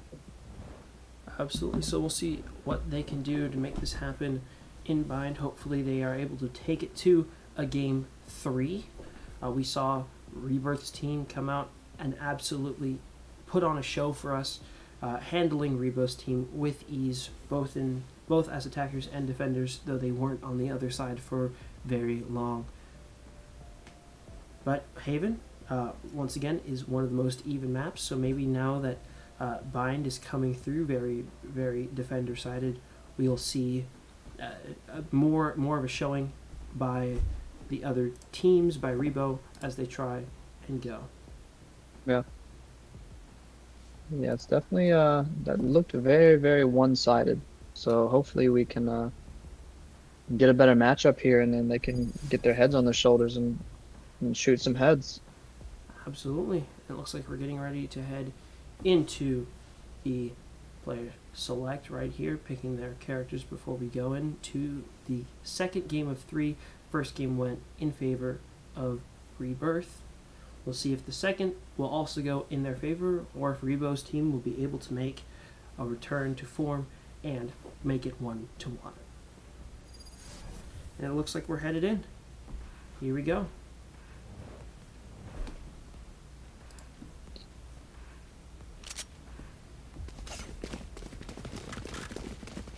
So we have a best of 3, and once again that first game went in favor of Apathy, Trainer, Shaw, Pill, and K.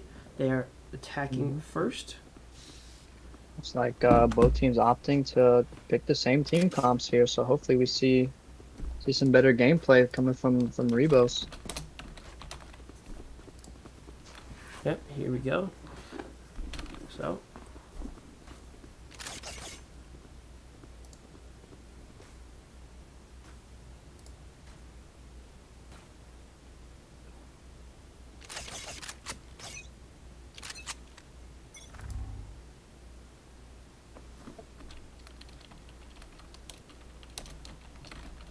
So we're seeing a B long push. We have 3 long and 2 coming through hookah. We do only have the 2 defenders on the B side, so hopefully they can get the information they need and get somebody to rotate over, but we'll see. Yep, it's looking like a 2 versus 5. And here goes Apathy and Trainer and the rest. Trainer throwing down the air to try and get vision of more people. Hill able to kill Black Speed, but dying to Rebo. They are able to kill Rebo though, and the spike will be planted before the rest of Rebo's team can make the rotation.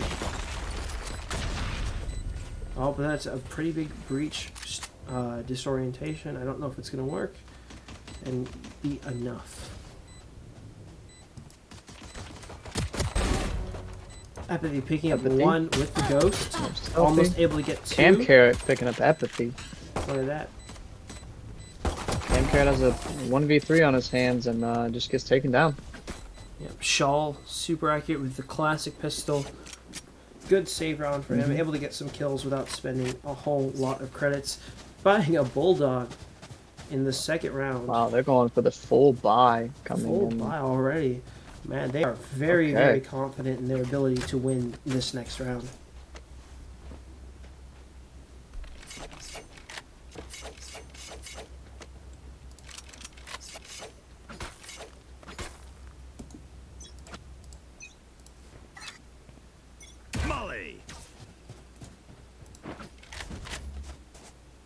Okay, you're seeing Silver Arrow. Came down, wow, right in the middle of Hugo. He knows exactly where he wants that arrow to fall. He's able to get some idea of where people are. Yes, they did kill it before it could do much of anything, but they at least know that somebody is in there. They just need to see that first scan and know roughly where everybody's at, how many people are on the site, if any. They had no idea that the opposite team is on the point here already. None at all. It doesn't even matter because Pillow able to kill 2 in a 1v2. He's gonna sit with 42 health. Careful now. Trainer able to kill Cam Carrot. He might be looking for more, but as we go over, we see New, last man standing, trying to pick up 1. Wow. He had nothing to kill Empathy with and just goes down.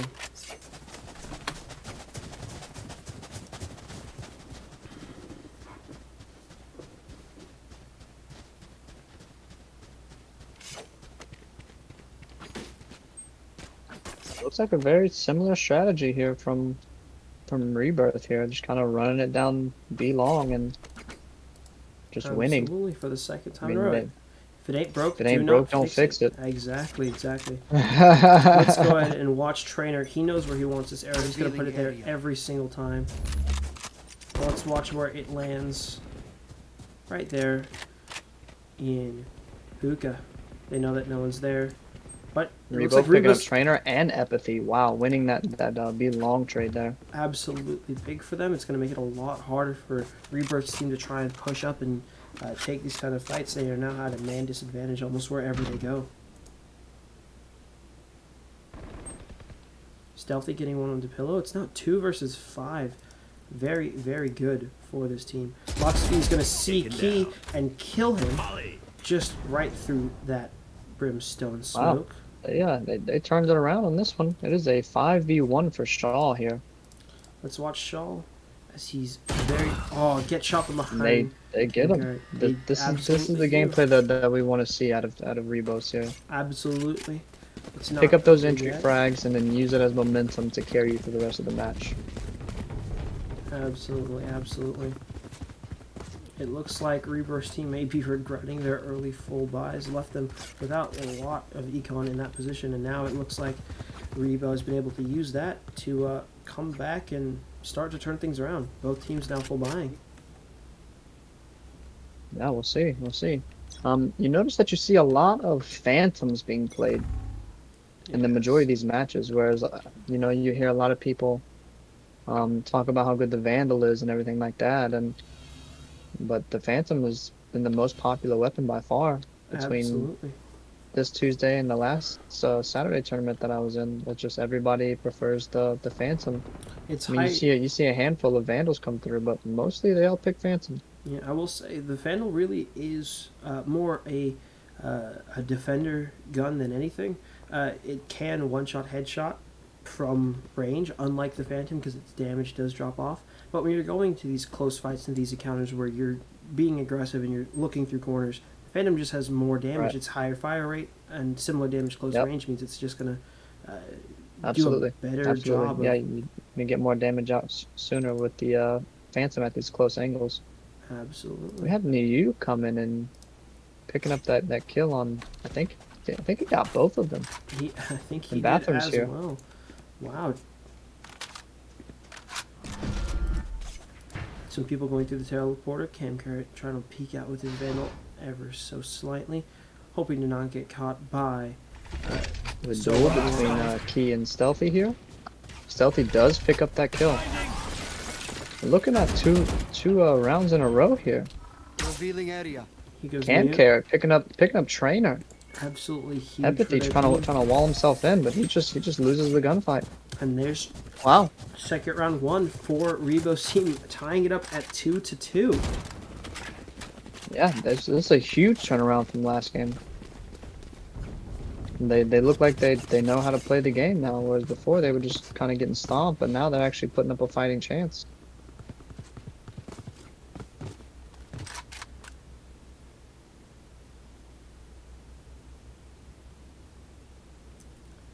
Here we go, 5 seconds before they start the next round.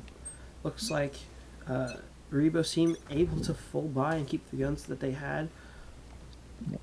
Rebirth having Very to- similar strategy that forced to stay here on Rebirth. Yep, Stealthy able to pick up an op. We know that Stealthy's had some very good performances with this weapon before. Hopefully can get a few more kills with it. Watching mid with that operator. Rebo picking up shot. Very big. Lax, that's a I 3 know kill right off exactly rip. where you are. Wow. Go ahead and force in the Cypher roll to go ahead and get this match ended quickly. Oh, Trainer with a double. Trainer is getting 2, but cannot get the Cam third. Carrot. Drops the spike. Cam Carrot's coming in huge. Rebo. Cam Carrot, they're all fragging, you know, they're all contributing here. This is really big for them. I mean, they're rich. They're going to be able to full buy for a couple rounds here.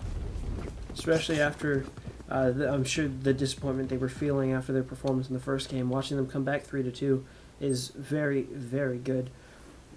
I'm sure for them and for this game. Yeah, no, they definitely, they turned it on for sure. And here we see Trainer gearing up to do that initial silver arrow. Keiki pulling up that camera on the Cypher to get a peek down. They feel confident maybe moving towards B long. But Stealthy's still watching angles with that operator. Yeah, I doubt that they're actually going to push all the way through bathrooms though.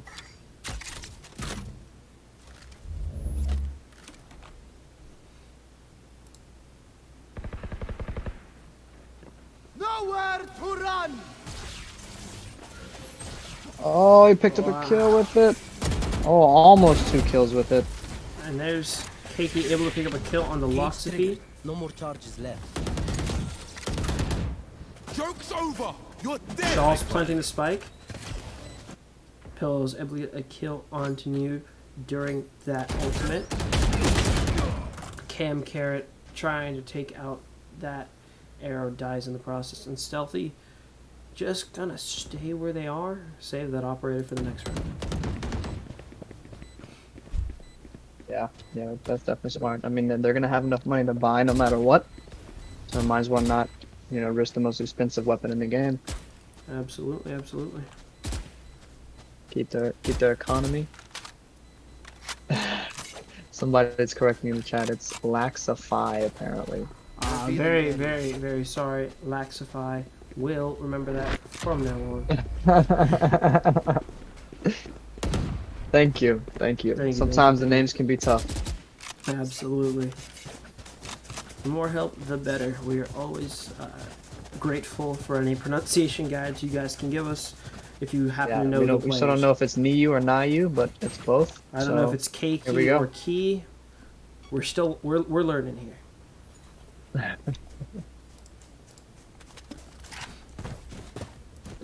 We're coming in 3-3, a tie, which just didn't happen at all last game. They got beat 13-1 last round. Now they're actually turning it on. It's 3-3. They're taking these gunfights. They have confidence. So this is really awesome to see coming out of Rebos.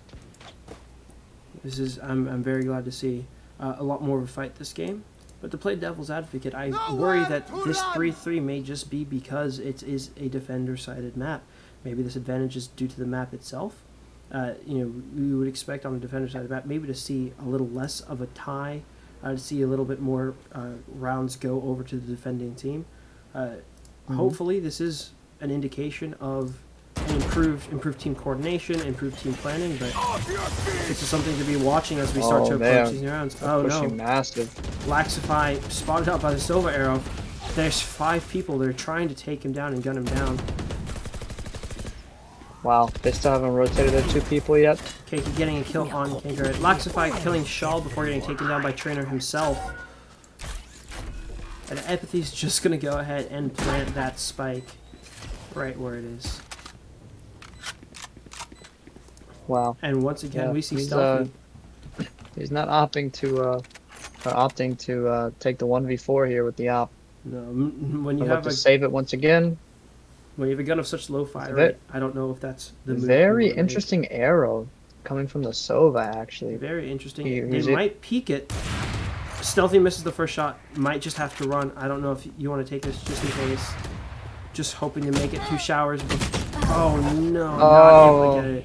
You hate to see it. And now that operator could be picked up by Rebirth. giving them an incredibly powerful weapon for free.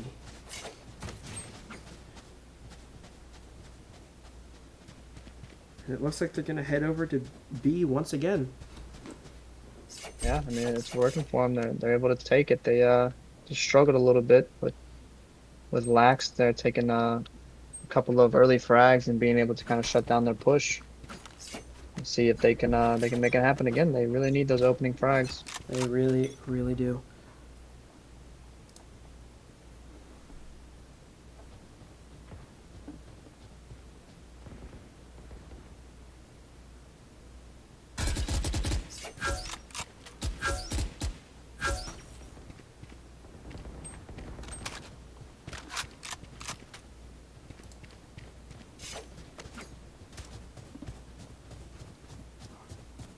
Trading 1-for-1 there on the opening battle. Cypher about half HP, and Cam Carrot did go down. I will say. So it looks like it's a full rotate to mid here. Apathy going down means that Rebirth will not have access to the Sage heal or the Sage revive. Did have ultimate in that situation. Very. They killed the Opera again here. Opting to not pick up the Op just yet. No, trying to go ahead and outduel, maybe hoping to get that gun as they start to try and defend, or picking it up at the end of the round. Pillow turning on, making sure that they're not getting flanked, but it's perfect fine. Loxophy headed away from the action, as is Rebo. They're not going to try and fight that 2v4.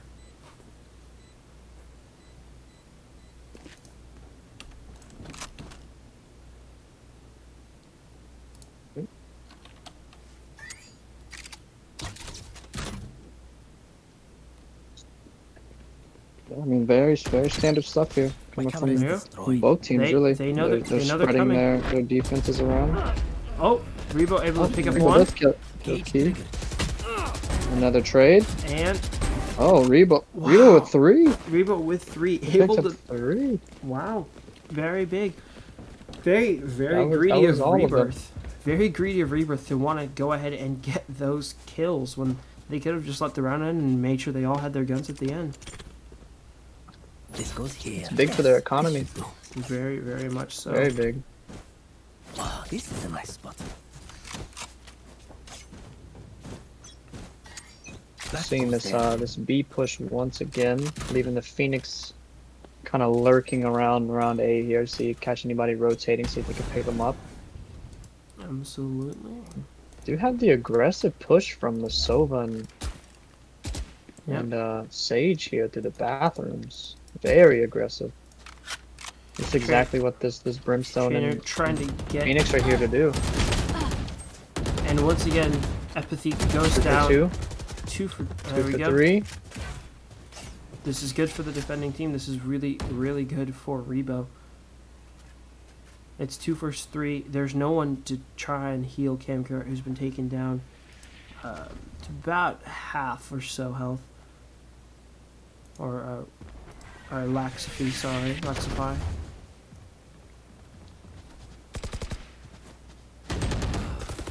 Spike carrier was Cam killed. Carrot, It's picking now a up Shaw. 1v3. Oh, 2v1? trying to pick up Cam. Oh, it's still It a is 2v1. still the 2v1. They need to peek this together. Oh, Where's- Laxify waiting right there, able to pick up a kill, bringing it to 4 versus 5. Very, very even game. Yeah, this is what we needed to see last time. Absolutely, we're looking at the score would be a 2 wins for Rebirth, followed to 4 round wins, or 3 round wins, sorry, in a row for Rebo. 3 for Rebirth, 1 more for Rebo. We have Rebo themselves at 8 and 7, Trainer 9 and 5 for the top frags of both teams. Both teams, which are of course full buying, they do have the credits and they do have the econ to go ahead and make this decision. Yeah, I have to say both teams doing really well with their economy here. Absolutely. No, they're saving when they should be, not taking too many risky fights, and making sure they have something for the next round. Very, very aggressive move out of Hookah by Rebo's team. Looks like they're making some forceful, aggressive moves to try and catch out Rebirth. Stealthy able to take out Pillow, but now finds themselves in a very dangerous situation. 2 versus 4. 2 versus 3. Here goes Mew. Able to pick up a kill on the trainer. That's Spike carrier down. Spike's on the floor. They're able to pick up another stealthy killing kill. Key with the kill there on Cam. It is still the 3-on-2. They do have res available. They probably won't use it here. Most likely not. Stealthy able to Stealthy pick up with the 3K. killing Apathy. Last of all, they're tied up at 5-5 at the end of that round. Stealthy reses Rebo there for the economy. So that way he can save his gun. They can save all the money and everything like that. So very, very wise call on their part.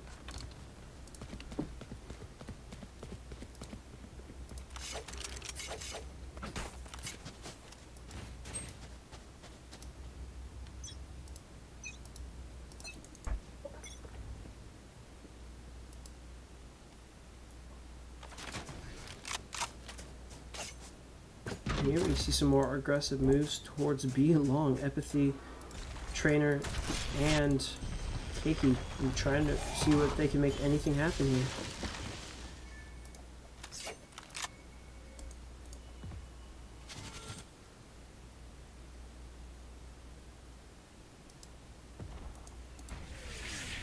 Here's Keiki. Oh, seconds out from just running face. And there he goes. He finds Cam Carrot. Runs right into him and is able to kill him. I see 2 more at the back of B. Keiki needs to get out of the way. Oh, the combo. Rebo picking up key there. I know exactly where you are. You can take that Popping the ult. He's gonna be able to see that Brimstone right here. And just, I guess he didn't see him. I guess not. You will not kill my ally. And they are able to take down Stealthy, who had that operator once again taken down without getting so much as a single kill. Takes it to 5 for 6. Last round in this half. Yeah, Rebo, they really need to they need to win this. I mean, they're not necessarily hurting, but this will really give them some momentum coming into the next half and be able to hopefully drag them through, and they might pick up a win here. Absolutely.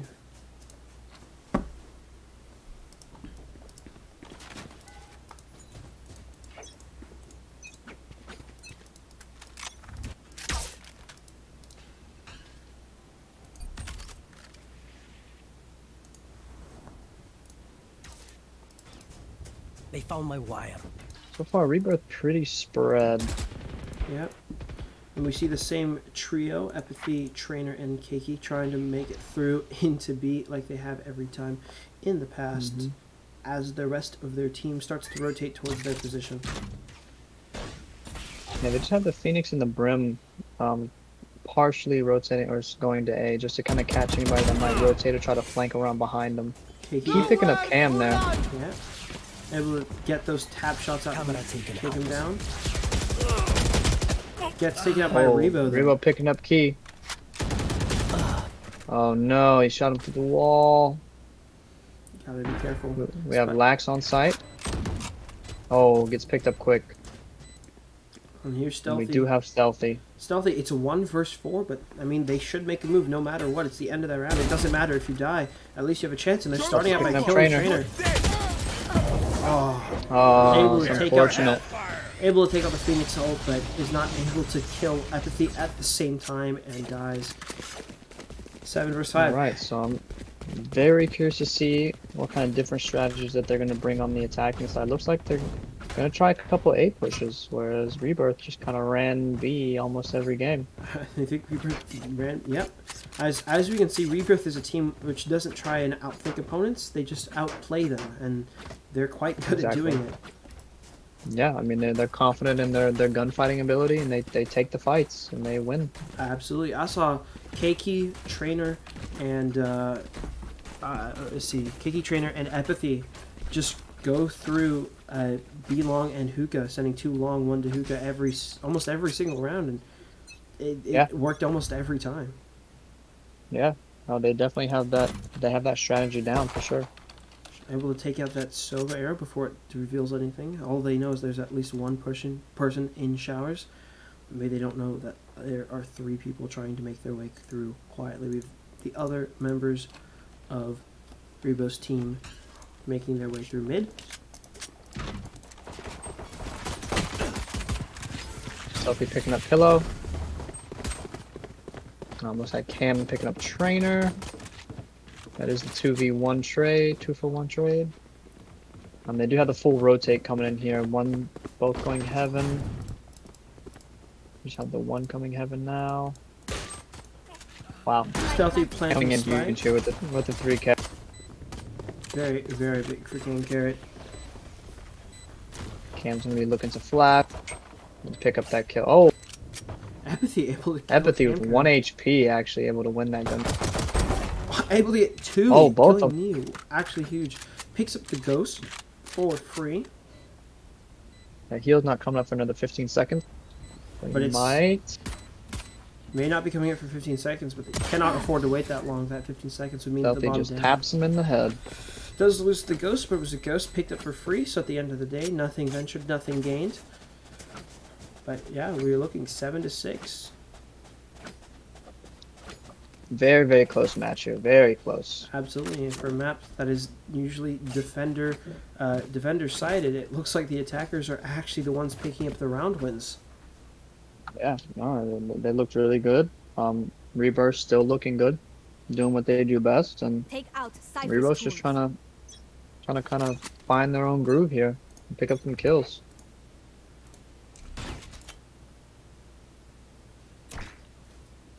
Okay, he sees one long, sees Rebo. Wow, Pillow with the huge 2K in bathrooms.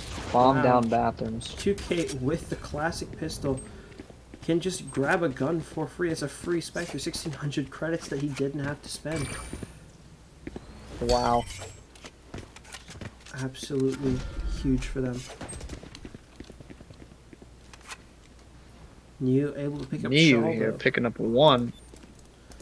It's a 1 versus 3, but that doesn't mean it's impossible. He has to go and make a move for the spike, though, with 3 people watching it.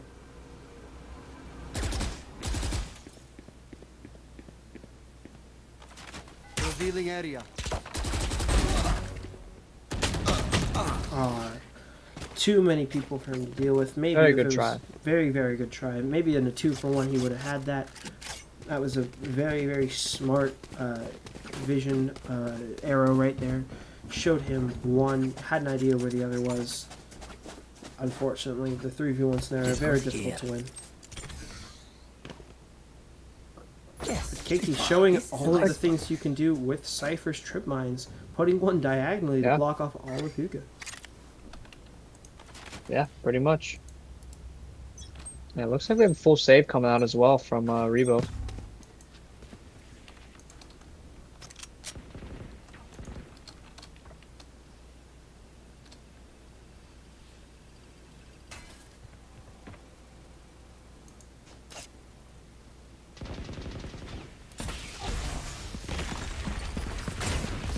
A lot of damage going down on Rebo's team.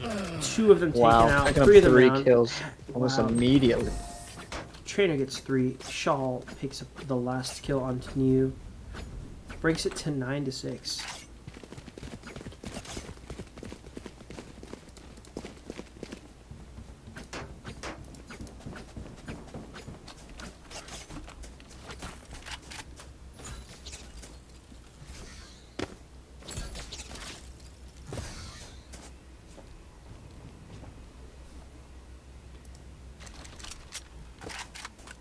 We are immovable.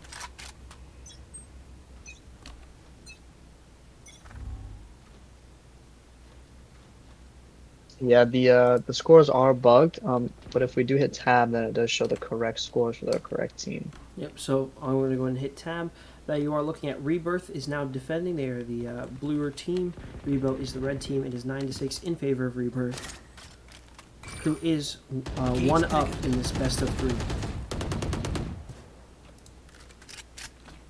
Wild shots coming through B.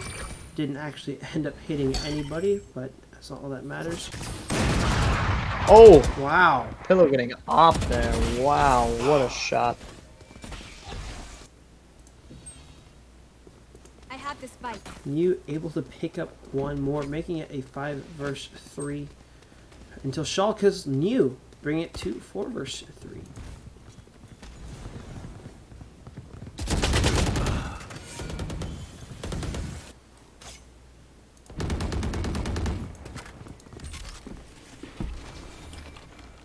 There we are. This is a spike plant for the side of Rebo. Stealthy trying to make things happen with the operator, holding on to it, watching the long. Trying to make sure that no one can come through. And attackers win. Rebo finishing up Keiki right there. Looked away for half a second and he gets peeked. That always seems to be how it goes, but the game, though in the favor of Reaper's team, not over yet. We do have a Bulldog coming in for Lax here. Full buy with a Bulldog and then a full buy for Rebirth. There we are, watching these full buys come through. Revealing area. Deploying drone. There they are. I am the hunter!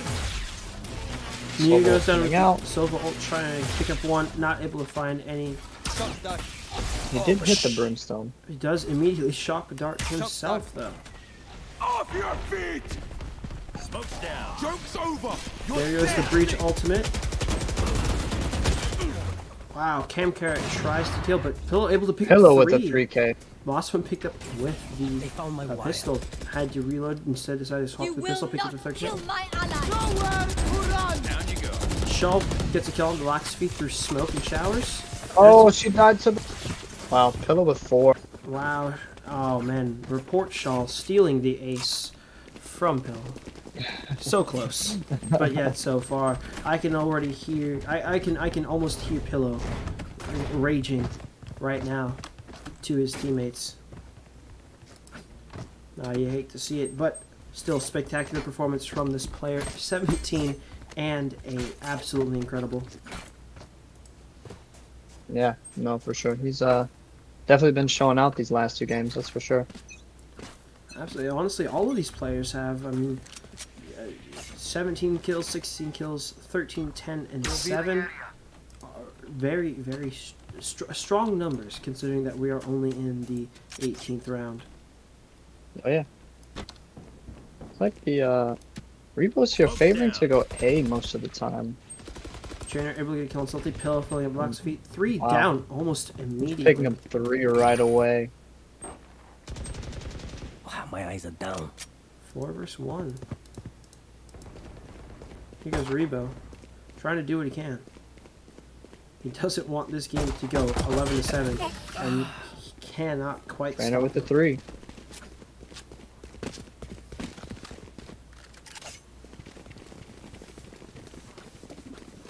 It's a very scary position for Rebo's team right now, but not insurmountable.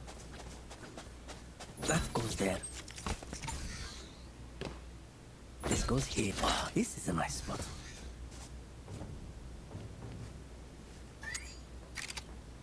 That goes there. 2 full buys coming out from both teams. Very, very standard here. You see pretty much it's 3 or 4 Phantoms with 1 or 2 Vandals, and that's been almost every time somebody team full buys other than picking up an op. Cage triggered.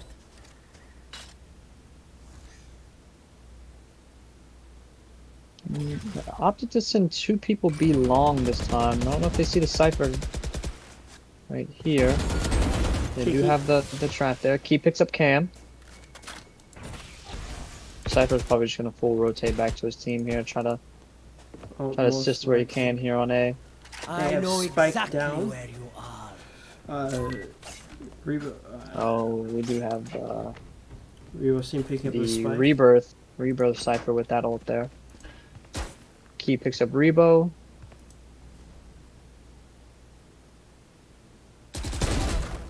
Shaw killing Stealthy. Stealthy. Prepared for hellfire.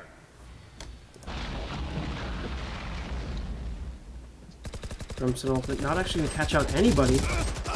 But Ryu Pillow. picks up Trainer and Pillow. Wow, they've actually evened the odds here. 2v2. 2v2. I will say still in the favor of Rebirth. They do have higher health bars, but headshots will do anything. Wow. Picks him up quick there. Looking for the 12 to 7. And there it is. That is gonna hurt. That's gonna put Rebirth just one match away from claiming the victory here, the grand prize, being able to get into the Saturday tournament for free. If Rebo wants any chance of moving this on to game 3, they're gonna have to win the next 6 rounds in a row against a very defender-sided map.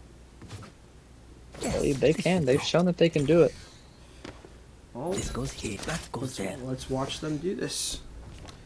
It's more than possible. And here's hoping for. We have a B push here. My intel is their option. Key with a very cheeky camera up here on these little pillars on top of this building here to see all of long. Cam making their way slowly up B long. Backed up by the Sage. Stealthy has the Bulldog. Turning on the corners. Probably slow roll out. Oh, that's tough. Forced him into the cipher there. Very, very unfortunate. They do not have a Sage ult to get that guy back.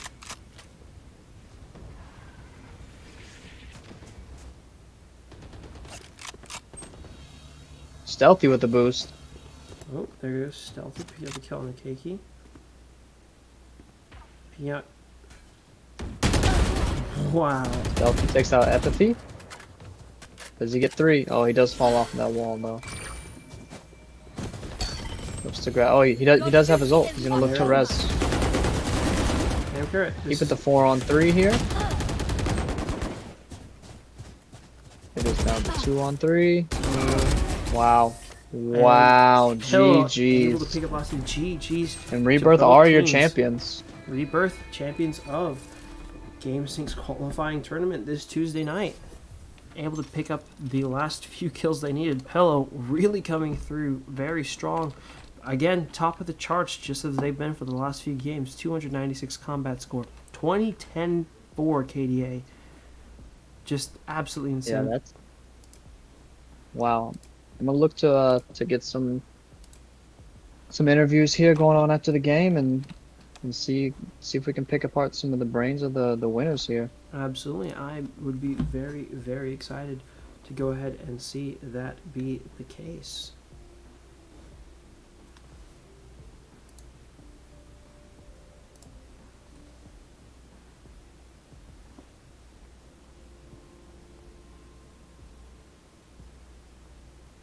Let's see if I can grab somebody. I think he is the captain, so we'll get him in here. Yep. So, games might be over, but stream is over quite yet. Trying to get some interviews going with Rebirth's team. Trying to get some talk interviews them, for you guys. talk about their incredible run through the gauntlet. We didn't get to see their first few games, unfortunately, but we did see their last 2. Very excited to see how this turns out.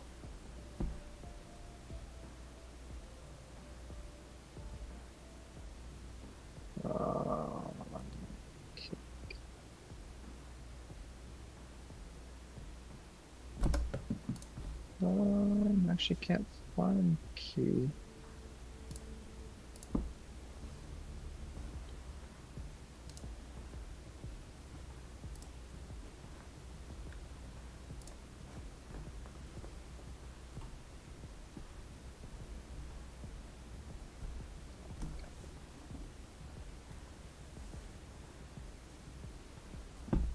See if there's anything here.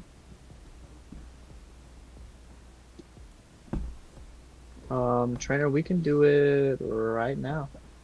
Sounds good to me. Looks like Key doesn't want to answer, so I will get you in here. Get you in here in just a sec. Let me in here. Oh, looks like we do have key.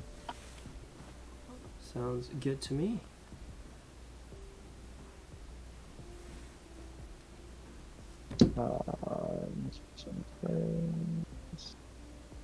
Give me just a second, trainer. I will get you in here with us and ask you a few questions. Yep, you got it. Trying to pull you into our little personal call over here. Get some questions going because, man, you had some very, very clutch multi-kills. 2v1s, 3v1s just coming through for your team in a really, really big way.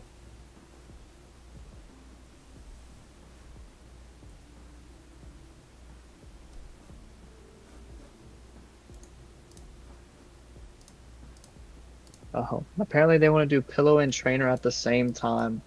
We can go ahead So and get let's we'll get both of them in here and talk it out.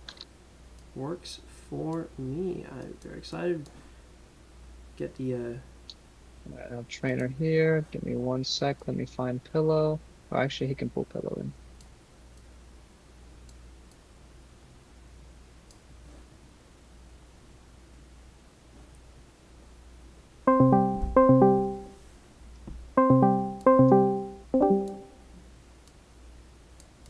Oh, maybe not.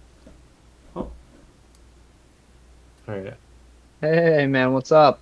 So, If I don't you know if like, my you can pull pillow in here too, and we can talk to both of you. yeah. I don't know if my cam's working. Can't tell. That's okay. That's all right. But yeah, if you wanna pull pillow in real quick, and we'll get to it. Alright.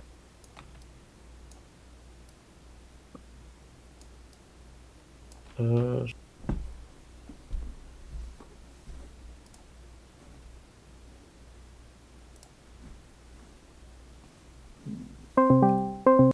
there we go. Pillow, Yo, train. hello? What's up, boys? Men of the What's hour. What's up, man? Congratulations. Thank you. So we're gonna see you guys on Saturday, huh? Yeah. You guys, Yeah. you guys get in for free. You guys played like absolute monsters today. I mean, you smashed everybody that you played against. I think Rebos was the only team that got more than like 3 matches on you guys, or three rounds. yeah. So if you guys just kind of want to break down some of the strategies that you went through there on that last one, I saw a lot of B pushes, not a whole lot going on A.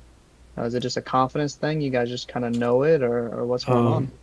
Yeah, definitely. Like when we're, so we like have our default for B, and Yeah. what we like to do is like I'll like shoot an arrow hookah, so then we can see if anyone's like trying to aggress hookah, which they can push mid really early past the arrow, but usually I'll like drone it if it's likely to happen. But otherwise we Gotcha. have like 2 people working up long, and then we'll have like 1 guy bathroom watching the flanks because you can't really control the bathroom orb if we're doing that default, so they could just Right. easily like push that side. So that's why he's got to stay like really passive. And we also have a molly coming from Shawl that goes into the long house, like the garden area, and it Okay. makes it like impossible to push long without Or like if a they've smoke or already something. pushed out, then they're forced and they're stuck, and then you can just take that gunfight, the 2v1. Yeah, exactly. Yo, Jenny, you want to chill Gotcha. out? Because people are going to watch the stream and they're going to, gonna have them listen to our strats, man. Like, what are you doing? Oh my god, why is everything calling me? I will say, telling us all of your strategies now just means that people will know what you're doing on Saturday. Do be a little careful. No, that's I don't know if I mean, that's if going you to s- change anything. I mean, see that. yeah, you guys did a lot of things. I mean, I saw you guys kind of do the same strat over and over again, but it didn't really make a difference. And I think mostly it's because you're confident in the gunfight. Doesn't matter if they know where you're at, if you're just going to kill them anyways. Yeah, and I saw like their interview where they said it was something about ping, but The dragons, yeah. yeah, The dragon hunters. yeah, that was Those guys were trolling us, right? Because there's no way they were being serious. That's what they said. They will be in the tournament again on Saturday, and we'll have a second chance to figure that out. Oh, well, I guess we'll see them then. yeah, we'll see Yeah, them yeah, no, for sure. So what elo would you guys say that you're roughly at, team combined? What MMR? Valorant probably. Yeah, Really? we're Yeah, all me and Trainer Immortals 3. I know me, Trainer, Apathy, Immortal 3. Shaw Okay. and Keiki are both like Immortal 2. So Gotcha. yeah. Okay, so Wow. I mean that explains a lot. I think we have another team that's right around there too that actually won last week. So you guys will definitely have some competition. That's for sure. Yep. right. So yeah, Sounds like unless you it's gonna be guys have fun. anything else that you need to say, I think we can conclude the interview, and we'll see you guys on Saturday. All right. Well, I think we're the best team right now, so hopefully we'll win on Saturday. Absolutely. Alrighty, well, Same here. you guys have a good night, and we'll see you guys on Saturday. All right. Thank you guys. It Thanks. was fun. Thank Yeah, you. thanks. Later. See ya. Okay. Well, I Okay. mean that concludes our tournament for today. We again the registration for the Saturday tournament that it is on and going now. Hop in the Discord. Get registered, find a team, talk to people. There's a lot going on. We're very active in the chat. There's a lot of people there that can answer your questions, help you with anything you need help with. And the same thing, same format for Saturday. It'll be $10 a person, $50 a team, race to 1, and then best of 3 on the finals. Yep. So once again, congratulations to Rebirth's team. They absolutely destroyed everyone they came against. You saw, just like they were talking about, they have a really good strategy that they don't think can be beat. And we watched them use it over and over again to take these fights. And just really good Absolutely. games all around. So congratulations to them, and can't wait to see them on that Saturday tournament. Yeah, no, absolutely. We do have a couple more things to add. If you are in the San Diego area, we do have an esports center. You can go to gamesync.us, and there's tons of information. There's tons of videos. Just kind of get some background on GameSync, where they've been, what they've been up to the last couple years, and get a lot of history on the owner and everything like that. So definitely give that website a look through. There's a lot of videos on there. So yeah, thank you guys very much, everybody that came out. We were average right around like 40 viewers, I think, most of the night. The finals were super awesome. Thank you to all the teams that showed up today. Congratulations to the winners. And we hope to see everybody again on Saturday. My name is Diaz. My name is Zero. You can find me at twitch.tv/Diaz09 if you want to see gameplay like that. And we'll see you guys on Saturday. Thank you. Thank you for the follows, everyone who just followed. We have Shaw1 following and UmatGGS58 following. Thank you guys so much. Hope to see you guys again on Saturday. That'll conclude our stream. Thank you very much. Catch you guys around.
Take my hand and we'll go away to a different place. Float on air and we'll hide away. I'll be your escape. Look up and feel the shifting winds tossing us around again. Hold tight, get ready to begin and just levitate.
No control over where we go, but we don't care to know. Ignorance is bliss. Your tears are gone, and they drifted back from where they came, and they will not be missed. Look up and feel the shifting winds tossing us around again. Hold tight, get ready to begin and just levitate.